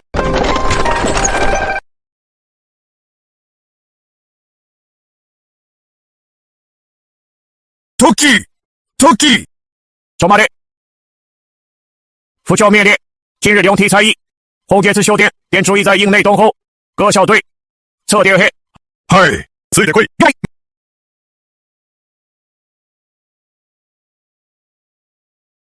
向きを変えて。袖口の寸法は細かいので、右腕の腕当てを外してください。兄が行方不明になったのは、もう兄の顔は覚えていません。ただ兄の手首には転んでできた傷跡がありました。できました。ありがとうございます。お嬢様、この方法は素晴らしいです。消防隊の全員の顔を見れるだけでなく、当然のように袖をまくって腕を見せてもらいます。もし若様が本当に消防隊にいれば、必ず見つかるでしょう。ムニエ、早く見つけたいです。次の方。集中力がないね。日曜。集中しないな、新一郎。桜子さんが消防隊と取引したい。新一郎は大変な手間をかけて、桜子さんの道を整えた。君の狙いは違うだろう。今、彼女は向こうにいる。どうして臆病になった？深夜電車が女性を消防隊に入れて全員の寸法を取らせる。その目的は単純ではないだろう。俺は単純ではない。俺も知りたい。桜子さんの本当の狙い。消防隊に入るのは情報を集めるためなのか、それとも人を探すのか。彼女に探られるより、むしろ入れておいた方がいい。それに、我が清涼軍はもともと貧しい。秋の服が手に入れば、俺も嬉しい。ある人のように不機嫌ではない。西園寺真一。前回の演習は決着がついていない。今は清涼の戦時が急務だ。いつ清涼に帰るのだ？君たち3人、ついてこい。早く。もうすぐ終わりそうだ。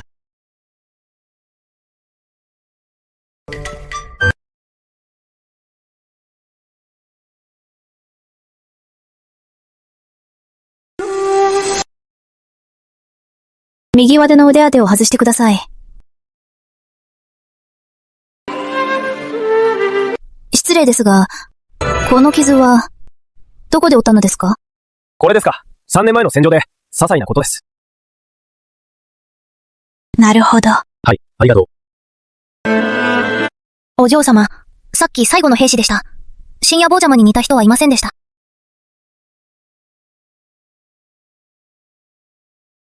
あら、佐藤桜子。偶然ですね。消防隊は警備厳重だ。新一層のこの偶然、あまりにも不自然だ。不自然ですか？私はそう思いません。佐藤桜子がここに来て、兵士の寸法を取る。私はちょうど怪我が治った。ここに来て、仕事を探して、当然偶然です。それとも佐藤桜子、まだ覚えているのか？無理やり採血した。私の寸法を取りたくないの？新一王は心配すぎです。どうぞ。お嬢様。先に出て行って。はい。前世の西園寺真一。無口な人だったのに、なぜ権城はこんなに厄介になったのだろ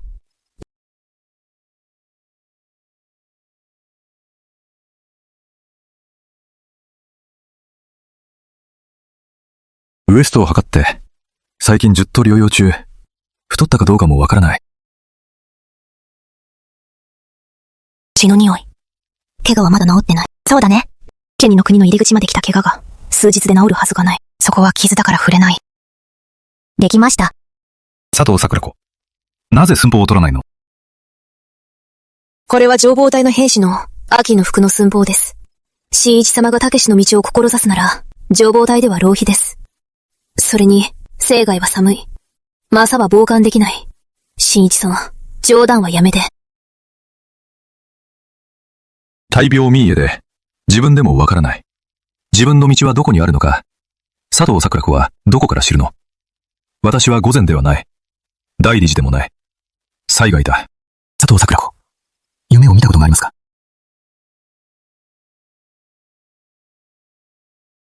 君は夢を見たことがあるか？その夢は何年も続いた。夢の中の出来事ははっきりと、鮮明に残っている。それはまるで前世で起こったことのようだ。でも目が覚めるたびに、死んだような気がする。資源子新薬。彼も生まれ変わったのか。桜子、似たような夢を見たことは？私は見たことがありません。悪夢はもともと虚構です。新一郎は慌てる必要はありません。でも私のは、美しい夢だ。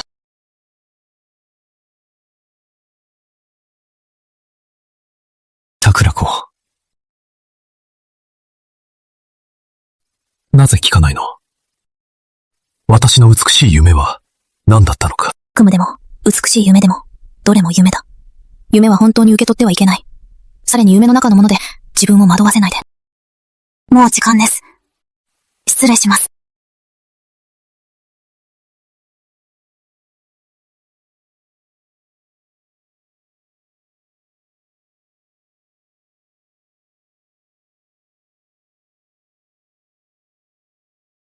もし私が無理やりだったら。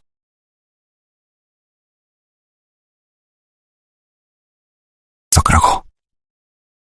もしこれらの夢を見なかったら、君は、私を捨てるのだろうか。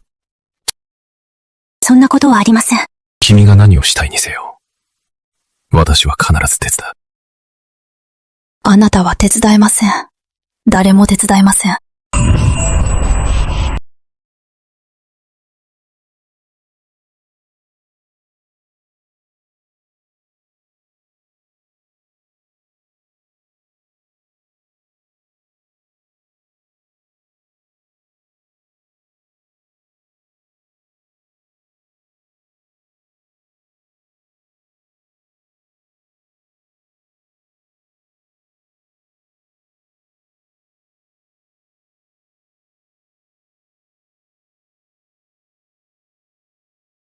新一を、事情して。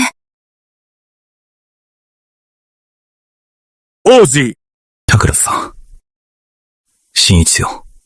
桜子さんは、下の者が、佐藤家へ調べに行け。もう一度調べますか？もう調べなくていい。桜子、君は夢を見たことがあるか？俺は夢を見た。夢の中の出来事はあまりにも鮮明で、前世で起こったことのようだった。目が覚めると、まるで死んだようだった。いや、それは夢ではない。新一夫人、佐藤桜子は、ホットに準じるべし、忠烈を全うせよ。礼、即日自害せよ。公領に画装せよ。それは夢ではない。西園寺真一。君を一度は殺してしまった。根性今世。もう、君を巻き込ませない。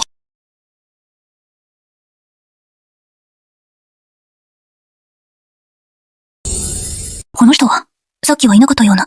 サイズも測ってないし。消防隊の隊長？どこか見たことがある気がする。失礼しました。桜子さん。大丈夫です。失礼ですが、どちら様ですか？こちらは北条深夜殿下です。佐藤桜子です。深夜殿下、お目にかかれて光栄です。お辞儀がいりません。桜子さんは気前が良いですね。情報隊の兵士の秋の服を作って、こちらこそありがとうございます。深夜殿下ごめすぎです。コース指令します。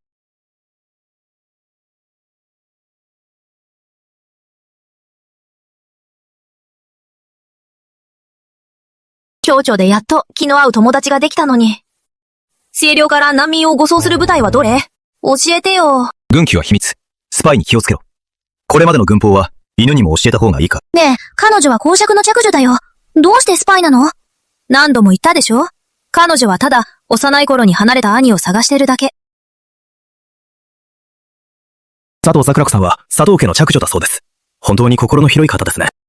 資産家は高者だろう。策略は得意なようだ。頭のいい女だ。ええ。消防隊の甘い汁は、そう簡単には飲めないだろどうしますかお嬢様。今日は無駄になってしまいましたか？白フォー隊にいたのがマニを探すだけだって。狙った魚はもうカゴに入った。お嬢様、情報隊の記事について、美智子様からの指示で用意しております。記事は倉庫にあります。商品帳です。ご確認ください。なぜそうマブなの？お嬢様は金の体で、この事情はご存じないでしょう。兵士の方は毎日泥まみれです。思わずぬの方が丈夫です。しかも安いです。小物は独断で思わざぬに変えました。でも私が注文したのは麻の布だったはず。お嬢様、この麻の布は南方産で、当店一点ではそれほど用意できません。お嬢様、小物の子を聞いて。小物の意見では、麻の布がないのではなく、帳簿が赤字で、代金を支払えないのだろ？お嬢様、冗談です。冗談ですか？今日佐藤家と取引するのは、造防隊です。祖防隊とシーマーを。勝手に粗悪品にしてもいいと思っているの？白紙黒字で軍令状にサインした。何？半月以内に間の空きを仕上げられなければ、全員軍法で処分。田中店主、家族は何人ですか？お嬢様、小物は指示されただけです。お嬢様、美智子様です。美智子様が指示しました。お嬢様、小物には老いも幼いもいます。お嬢様、どうか助けてください。急いで他の二人の店主に、すぐ帳簿を持って、工病刺繍店に来させろ。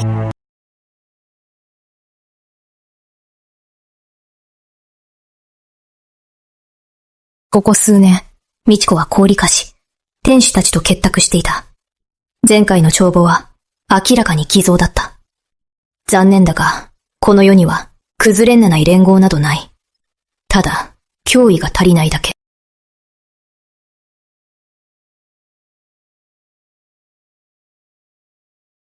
桜子さん、どうか家族を助けて。何？茶棒全部持ってきて、あの野郎どもに渡したの？本当にはっきり見た？本当です。小物ははっきり見ました。3人の店主が、凶暴桜子さんに渡しました。さらに、道田様の氷菓子の秘密帳簿も、すべて渡しました。恩を忘れた。飼いならせない野郎ども。奥様ま、ダメ。このことは、おばあさんには知られたくない。絶対に知られてはいけない。急いで、家の帳簿係を呼んでこい。は！何が私に知られたくないの？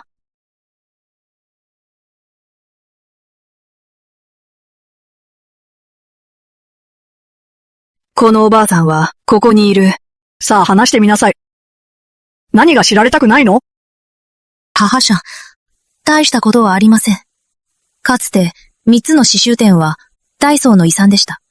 桜子が引き継ぐはずです。当時桜子は幼かったので、メケケが代わりに管理していました。今桜子が成長したので、彼女はメケケが遺産を横取りしようと思っていると勘違いしています。だから、卑劣な手段で罠を仕掛け、刺繍店を取り返そうとしています。道津さん、このでっち上げの腕前、前世は犬だったのですか？帳簿を出せ。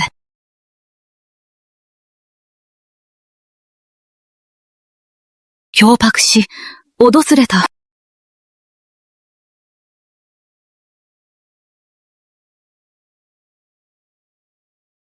教えて。この氷菓子も、桜子が脅迫して貸したの。それに、帳簿の欠損は、どう説明する？これまで、このように、佐藤家を管理したの。これは、私の秘密帳簿ではありません。母上、これらの帳簿には問題があります。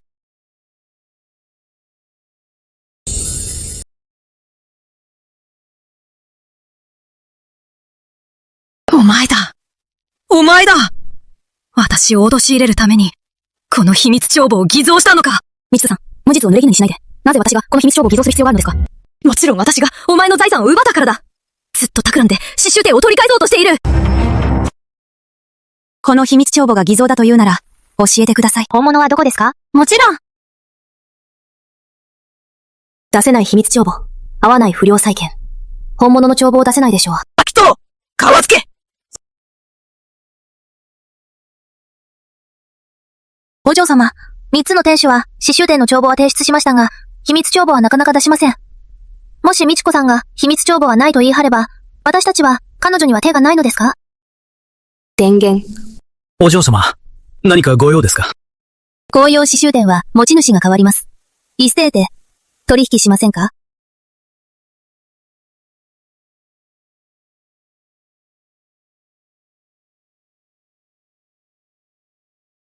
母さん！おそぼやん。一体何が起こったのですか？なぜ母さんを罰しているのですか？それなら彼女に聞いてみなさい。一体何をしたのですか？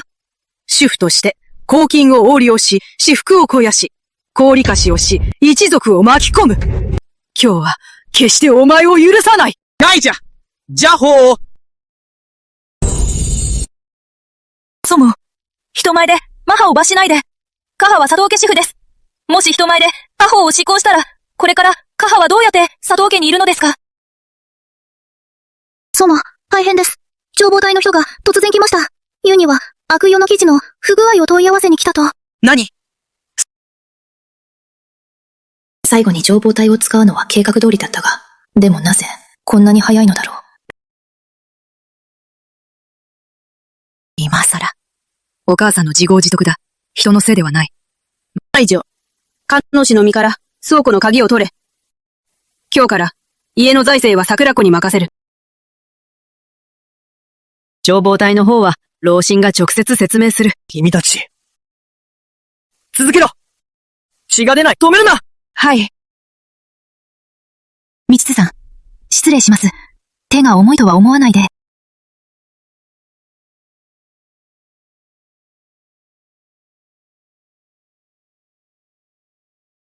当ててみな。お兄さんは、川で死んだのかな？それとも、乱走行でバラバラにされたの？どうして黙っているの？本当に思っているの？祖母が助けに来るなんて。お兄さんを、両親をも殺した。祖母は、君を切り刻みたいよ。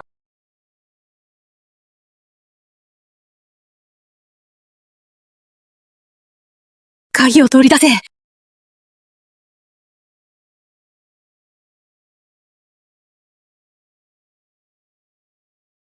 これで終わりだと思うの？君が勝ったの？私の勝ち負けはどうでもいい。大事なのは、みち子さんが惨敗したこと。ただの孤児で、いずれは嫁ぐだけのもの。佐藤公爵は私の夫。一時的な勝利だ、言っておくが、私たちの取り決めは、まだまだ終わってない。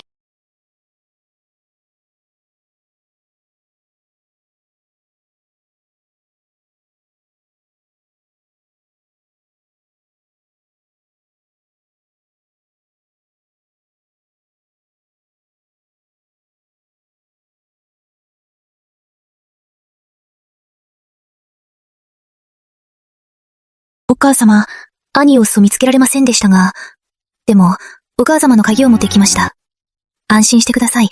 娘の元で生まれ変わったので、もう二度と間違いません。もしお母様が、娘を見守っているなら、早く兄を見つけ、佐藤家を取り戻せるように。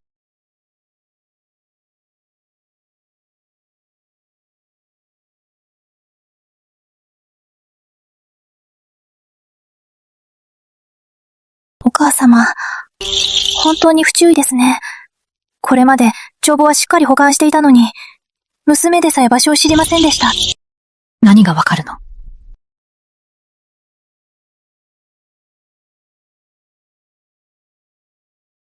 私をの氷菓子など、些細なことだ。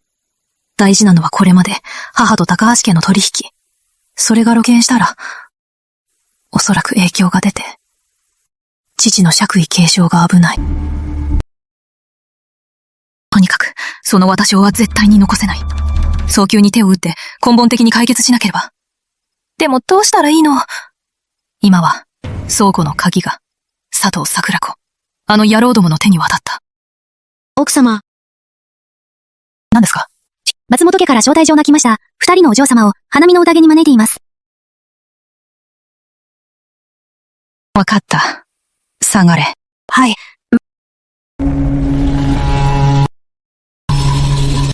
松門家の類坊ちゃま。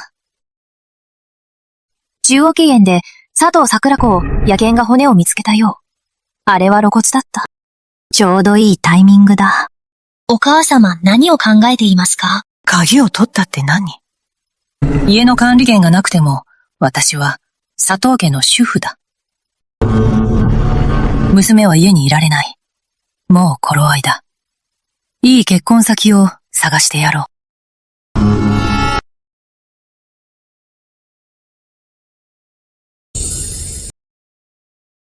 新一よ。情報隊の人が佐藤家へ行きました。ご予想通りです。ちょうど佐藤家の騒ぎに遭いました。佐藤家主婦、産んだされました。帳簿の鍵は佐藤桜子の手に渡りました。毎週、どうして桜子さんが情報隊に空きを作る人探し以外に何か企んでいるのですか？ただ人探しなら、わざわざ大量注文できない麻布を、佐藤桜子の行動は、明らかに人探しだけではない。桜子さんは何をしようとしているのですか？自ら危険に巻き込もうとしているのですか？主婦が罰せられた他に、佐藤家に何か動きは？特に何もありませんでした。ただ佐藤家主婦が松本公爵と手紙のやり取りをしているようです。そのとが？はい。佐藤家に他に動きは？あります。3日後は中秋、京城の夫人たち、大正寺へ奉拝に行きます。お嬢様、もう遅いです。佐藤家祖母、もう山の上で待っています。急いで登りましょう。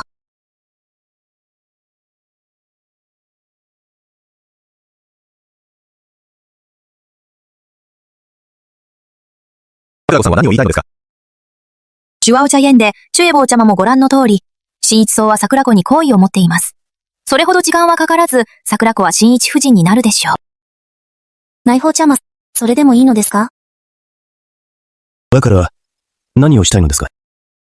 もちろん、解剖ちゃまを美しい女性のもとへ導きます。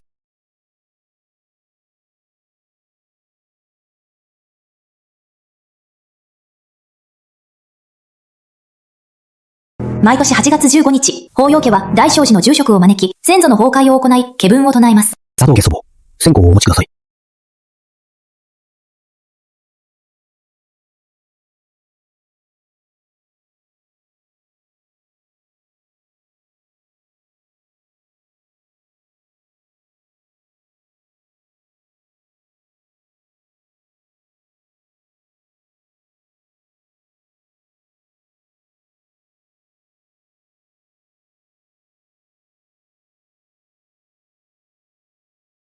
南無阿弥陀仏。1000人の前に佐藤家を守り、今年も順調に家族が安らかに。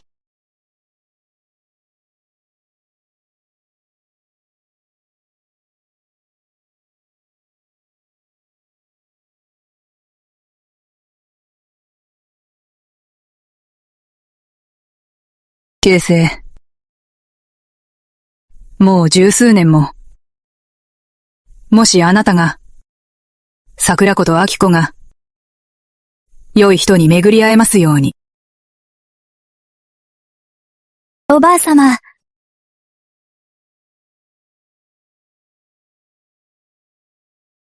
ご安心ください。桜子は才色兼備、多くの公爵公子が気に入っています。必ず、高貴な婿を見つけることができます。あなたたちが幸せになって、おばあ様も安心です。おばあ様、テラの精進料理の宴が始まります。山には多くの貴族の家族が来ています。早く行きましょう。わかりました。退屈しているでしょう。行きましょ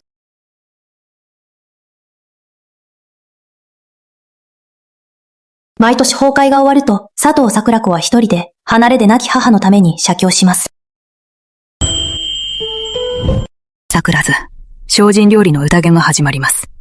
長く滞在しないで、気持ちが届けばいいのです。お母様は責めません。はい。もうすぐ日暮れです。桜子さんの部屋にランプを足して。はい。おばあ様、私がやります。行きなさい。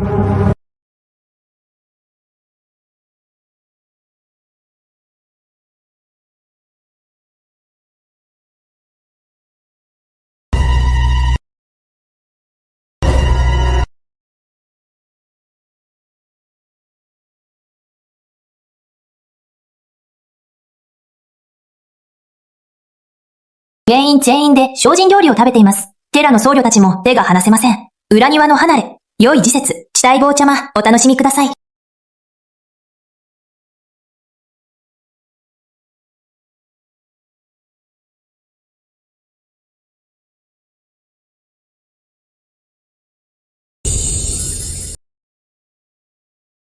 この料理はまあまあ、大聖寺の精進料理、人気があるのね。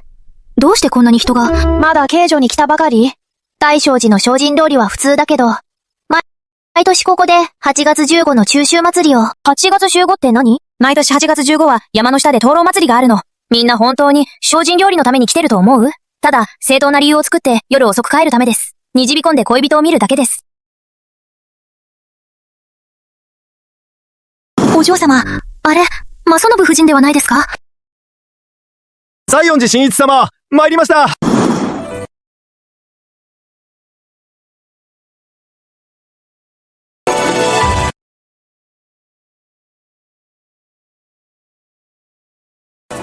新一よ、どうしてこんなところに来たの？そうね、去年まで来なかったのに、もしかして今年もどの娘を見に来たの？さっきどこ行ってたの？なんでこんなに遅れたの？用事があった。この頑固者。もし母が手伝わなければ、いつになったら願いが叶うのか。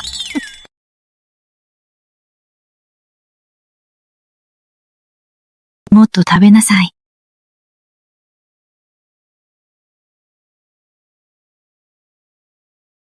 チャンスよ。早く行きなさい。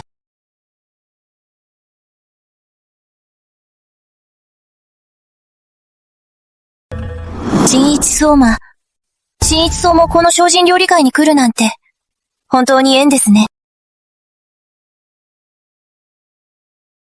何の用だろう。かつては運命のいたずらで、新一層とはすれ違ってしまいました。私は服が浅いので、新一層と関係を修復することは望みません。どうか、私のお茶をいただけますか？これで、心の結び目を解きたいのです。佐藤家はもう、西園寺家と婚約解消したんじゃない？婚約解消したのは、身代わりの不祥事だよ。大聖寺と祖子は、ずっと付き合ってた。二人は愛を誓ってた。不知小姐が、無理やり割り込んで、天の恵みの縁を台無しにした。それなら、もう一度結ばれるのでは？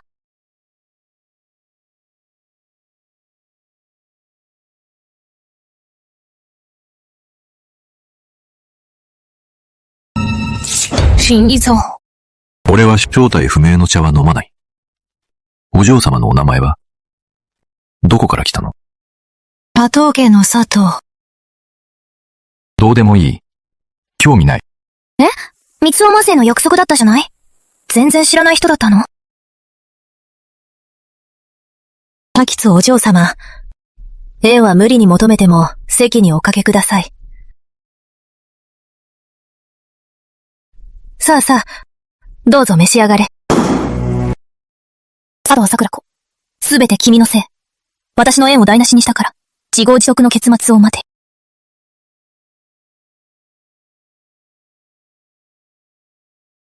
そんなに気が散るなら、ここでぐずぐずしないで。何をぐずぐずしてる？千葉さんのことで、来たのではない。と言わないでね。大変です。大事件です。大変です。ヤビはさっき、桜子さんがまだ来ないので、呼びに行こうと思いました。でも台殿の前に着く前に、部屋の中から、聞こえました。こっち来て。来て。キスしよう。これ。お祖母様、桜子はまだ中にいないでしょうか？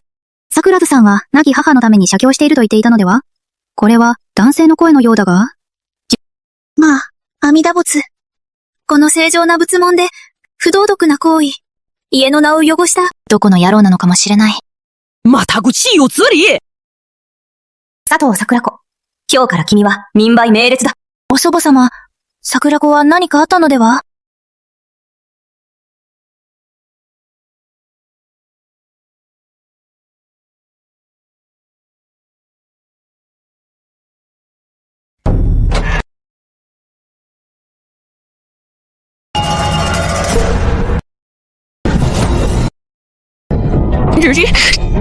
松本家のルイゴー様ではないですか？ルイゴー様です。助けて！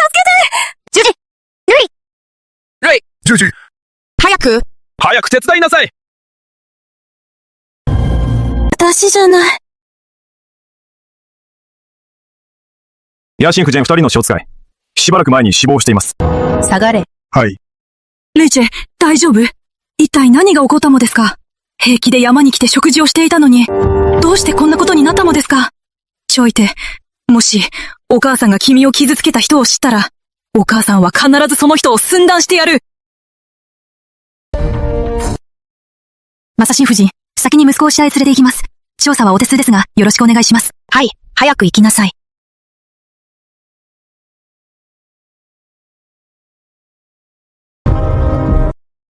必ず佐藤桜子。さっき、この部屋でキエを書いていたのは、桜子だけです。ご覧、このキエは半分しか書いていません。その時、死体坊ちゃまが襲われました。桜子が犯人でなくても、彼女は知っているはず。この事件は、必ず彼女が関わっている。桜子は、早く探しなさい。探さなくていい。ここにいます。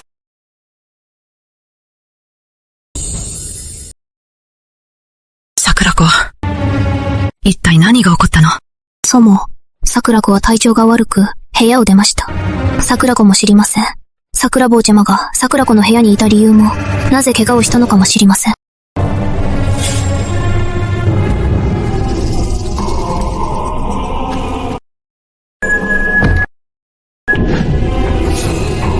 エイシ。ミイチを、なぜここに？桜子、ずっと君が苦しかった。おとなしくしなさい。おとなしくすれば、苦しまなくて済むよ。優しくしてあげるよ。オースを話せ！優しくしてあげるよ、桜子。待て！壊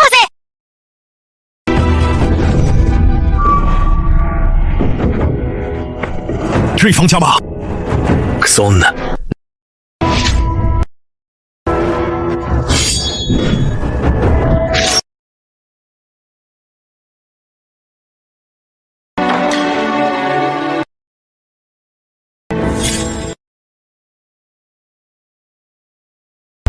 嘘つき、体調が悪いなんて言っても、部屋で刑を移していたでしょ？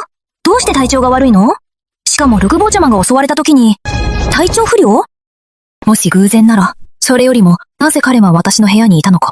お姉様、造形園で、目で合図してたじゃない。誰が知ってる？二人で拷問したのかも。ノーナネがお嬢様の証人です。桜田さんが本当に体調不良だったことを証明できます。さっき桜子さんが慌てて助けを求めてきました。朝食、ちょっと、お手伝いをお願いします。陳医師、どうぞ。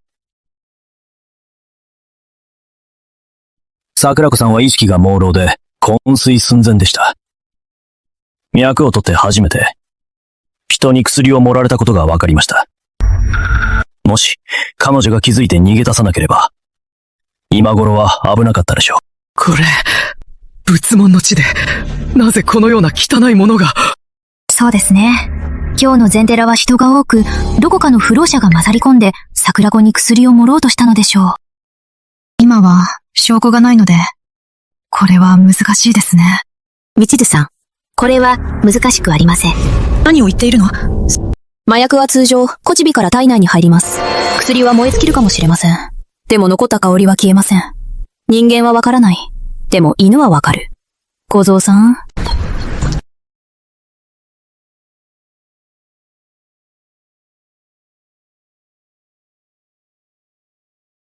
まないで！近寄らないで！噛まないで！噛まないで！やめて！来の。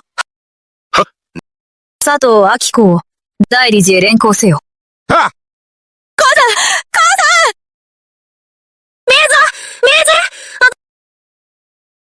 南无阿弥陀佛。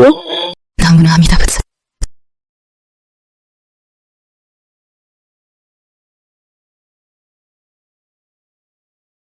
騒ぎはおしまいです。老婦人、腕手の場へどうぞ。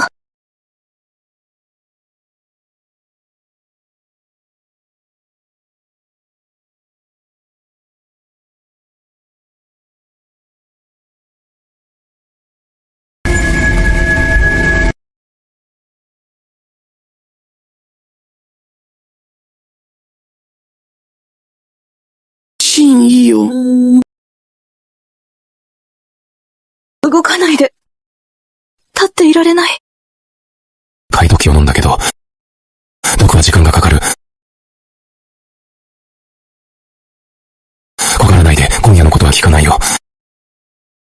今夜この山は客星風だ。私が送っていくよ。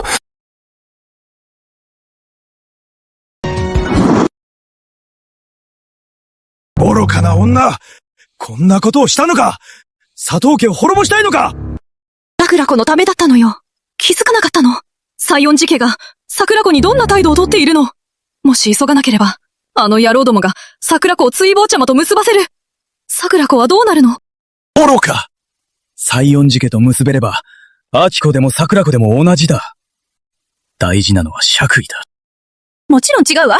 桜子は私の実の娘よ。決して明子を大理寺に置いてはいけない。さらに大理寺が尾行して、佐藤家で何かを突き止めさせてはいけない。正直に話せ。高橋玲子と何を取引したのだ？取引ではないわ。刺繍店の名義で少し金貸しを、来子様と第二孤児に、役人の家族とも付き合ったの。なんだと？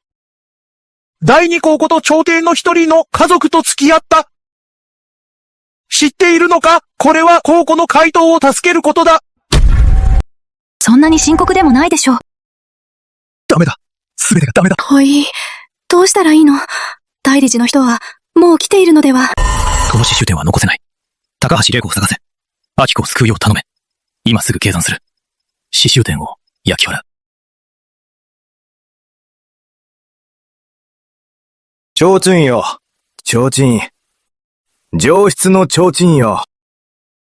回答無ります。どうぞご覧ください。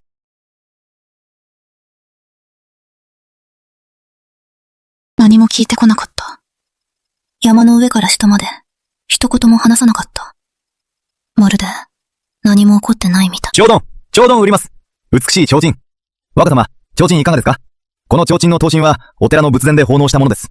若様とお嬢様の末長い幸せをお祈りいたします。いりません。いただきます。いりません。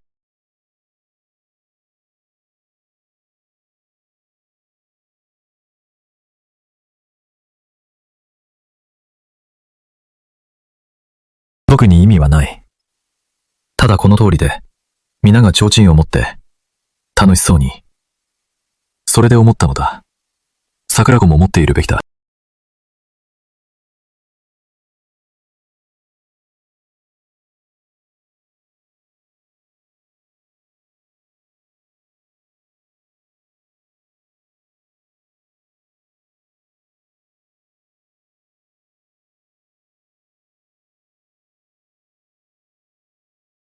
審議師が。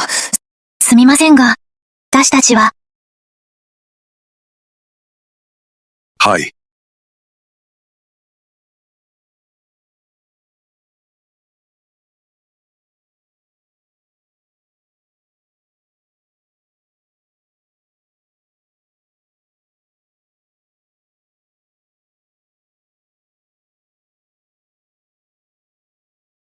お嬢様、前に行くと無遊橋です。お手伝いさせてください。あの年、落ちた後、高所と水が怖い。ここまで来ると足がすくむ。無理はしないで。あの年の灯籠祭。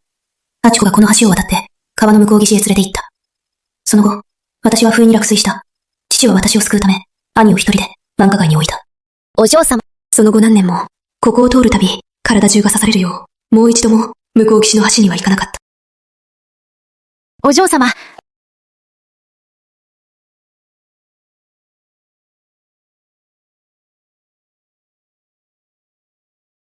どこへ行きたいですか？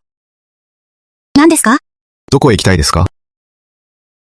向こうに川があります。渡りたいです。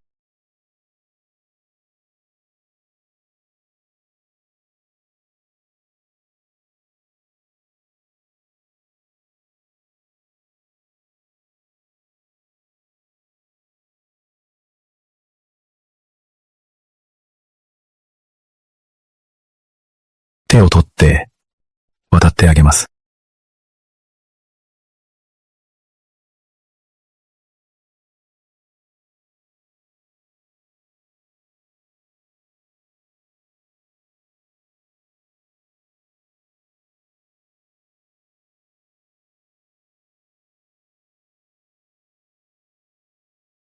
あなたですか？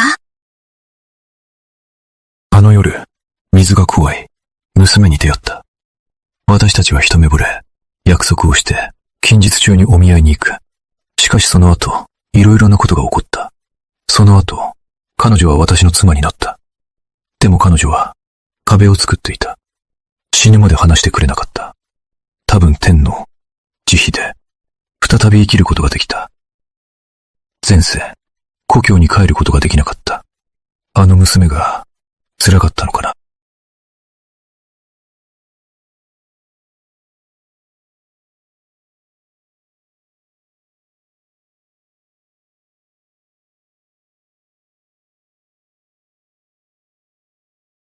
新一将の言うことがわかりません。もう遅いので、失礼します。ごめんなさい。嘘をついてはいけないのに。でも新一、私はできないし、恐れています。お姉さん、大正寺の日報いかがですか？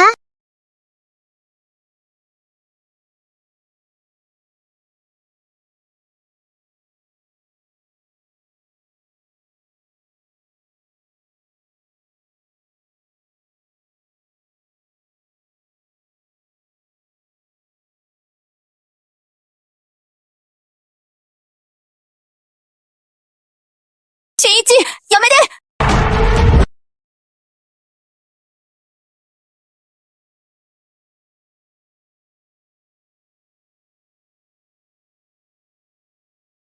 なぜ二子を捨てるの？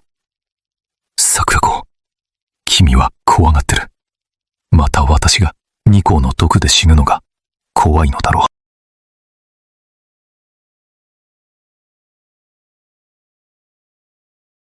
怖がらないで。今回は死なない。君のそばにいたい。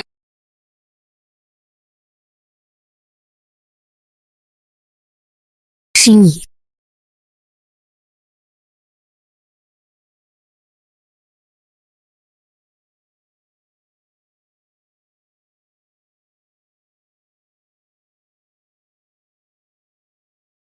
火事だ！火事だ！早く助けて！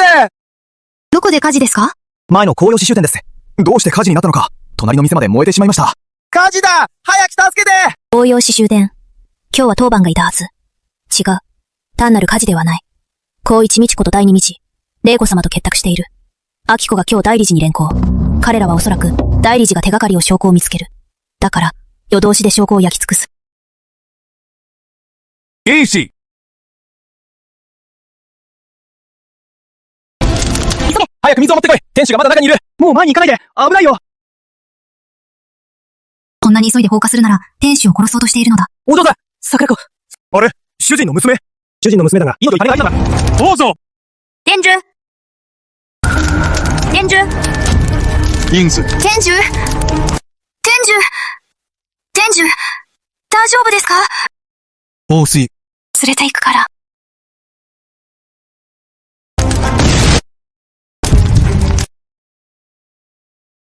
死に、大丈夫ですか？真意。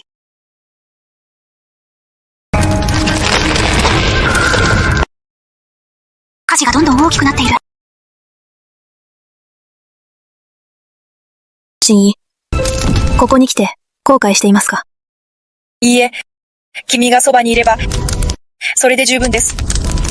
ずっと言えなかったのですが、棟梁祭りの日、もう君を好きになっていた。桜子、ありがとう。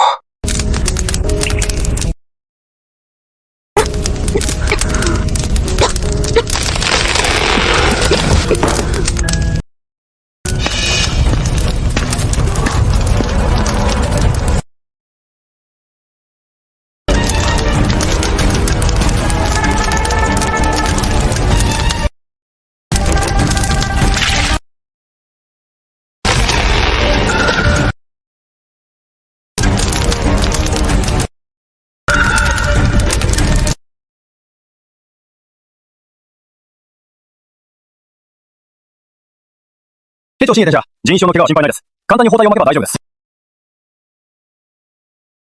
大丈夫ですか？心配しないで。すぐに治るから。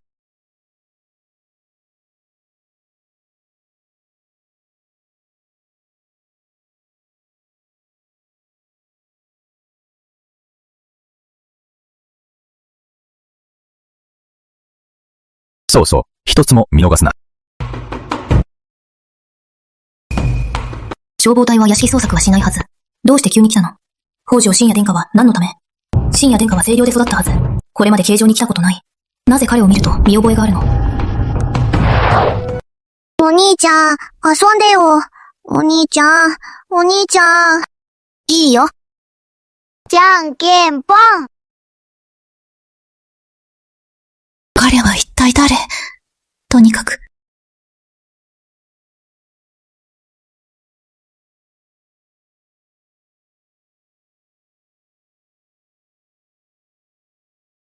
お兄ちゃん、痛いですか？お兄ちゃん大丈夫。桜子が無事でよかった。これぐらいの傷ならインドにしておこうよ。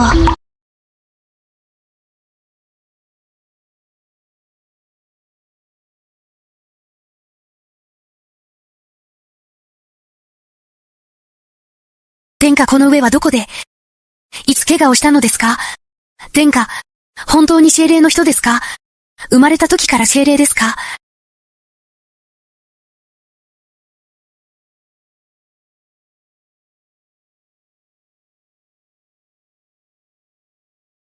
いろいろ調べるのに時間がかかる。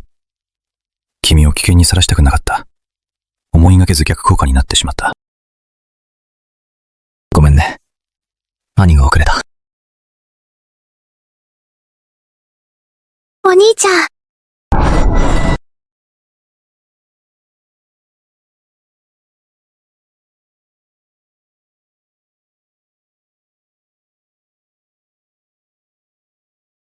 泣かないで。桜子はもうよく頑張ったよ。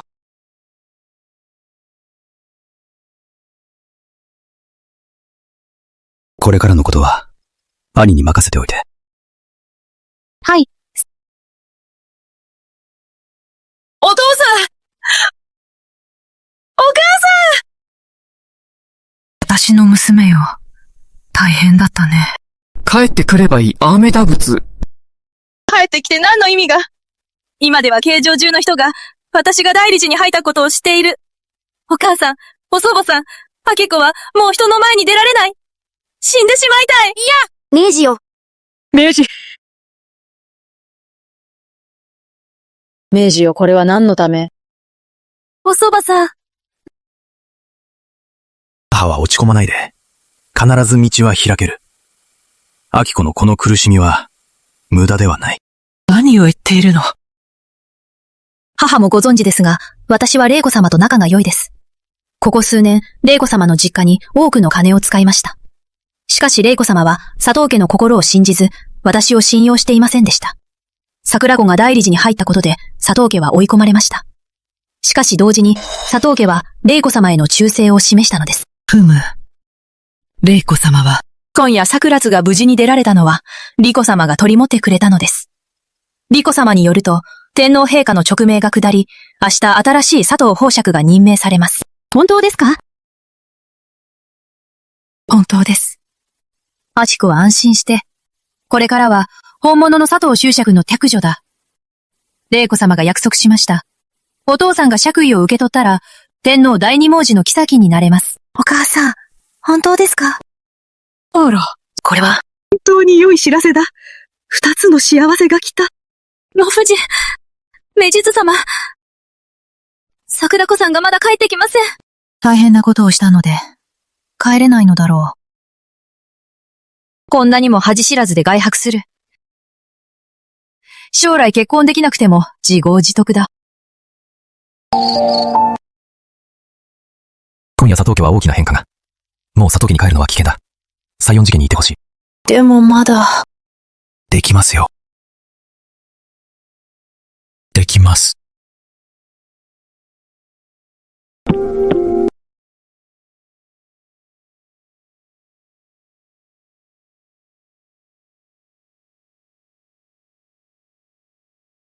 これは、西園寺家の選考により、先代天皇が白紙の勅命をくださったものです。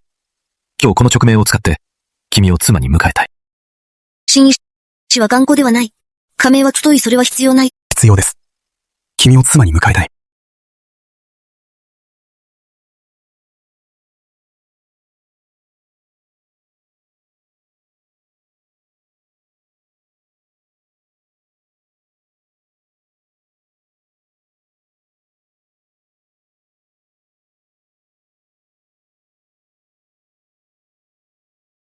天地に礼。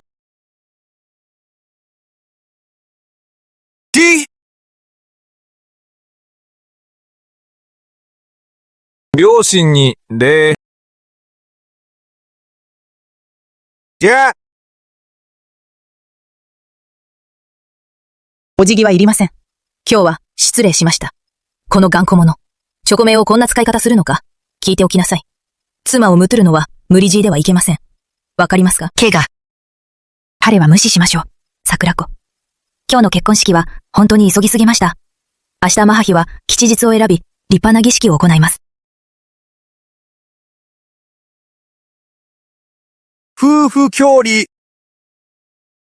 本当に、夢ではないのか？リチャ。礼唱。おめでとう新一様。おめでとう新一夫人。ご縁に祝福。愛が永遠に。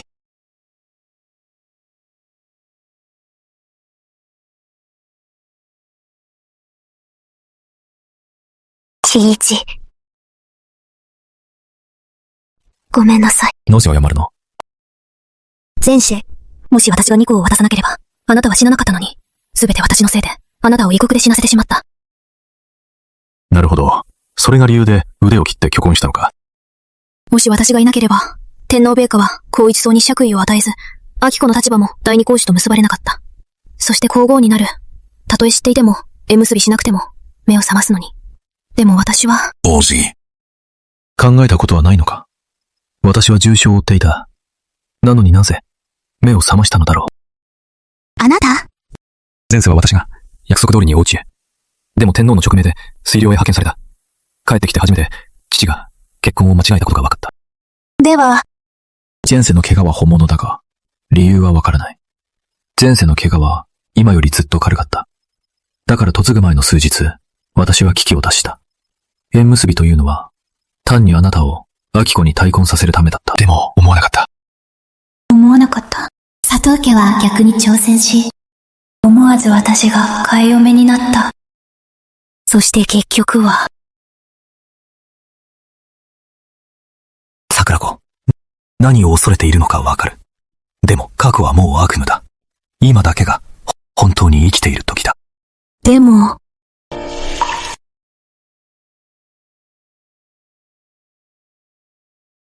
審議。オーソ。恐れないで、一緒に前へ進もう。でも怪我。私は恐れない。はい。一緒に前へ進もう。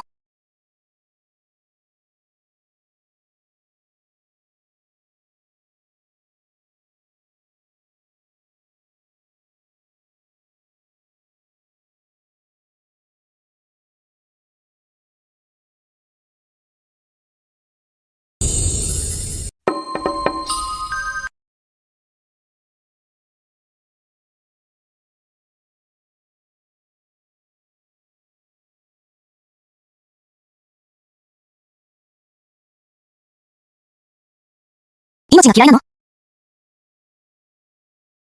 内臓はもうほぼ治った。それに、肩は皮膚だけの傷。あまり出血もない。もう前から言ったでしょ。いい。俺の悪い。次回、敵に修正。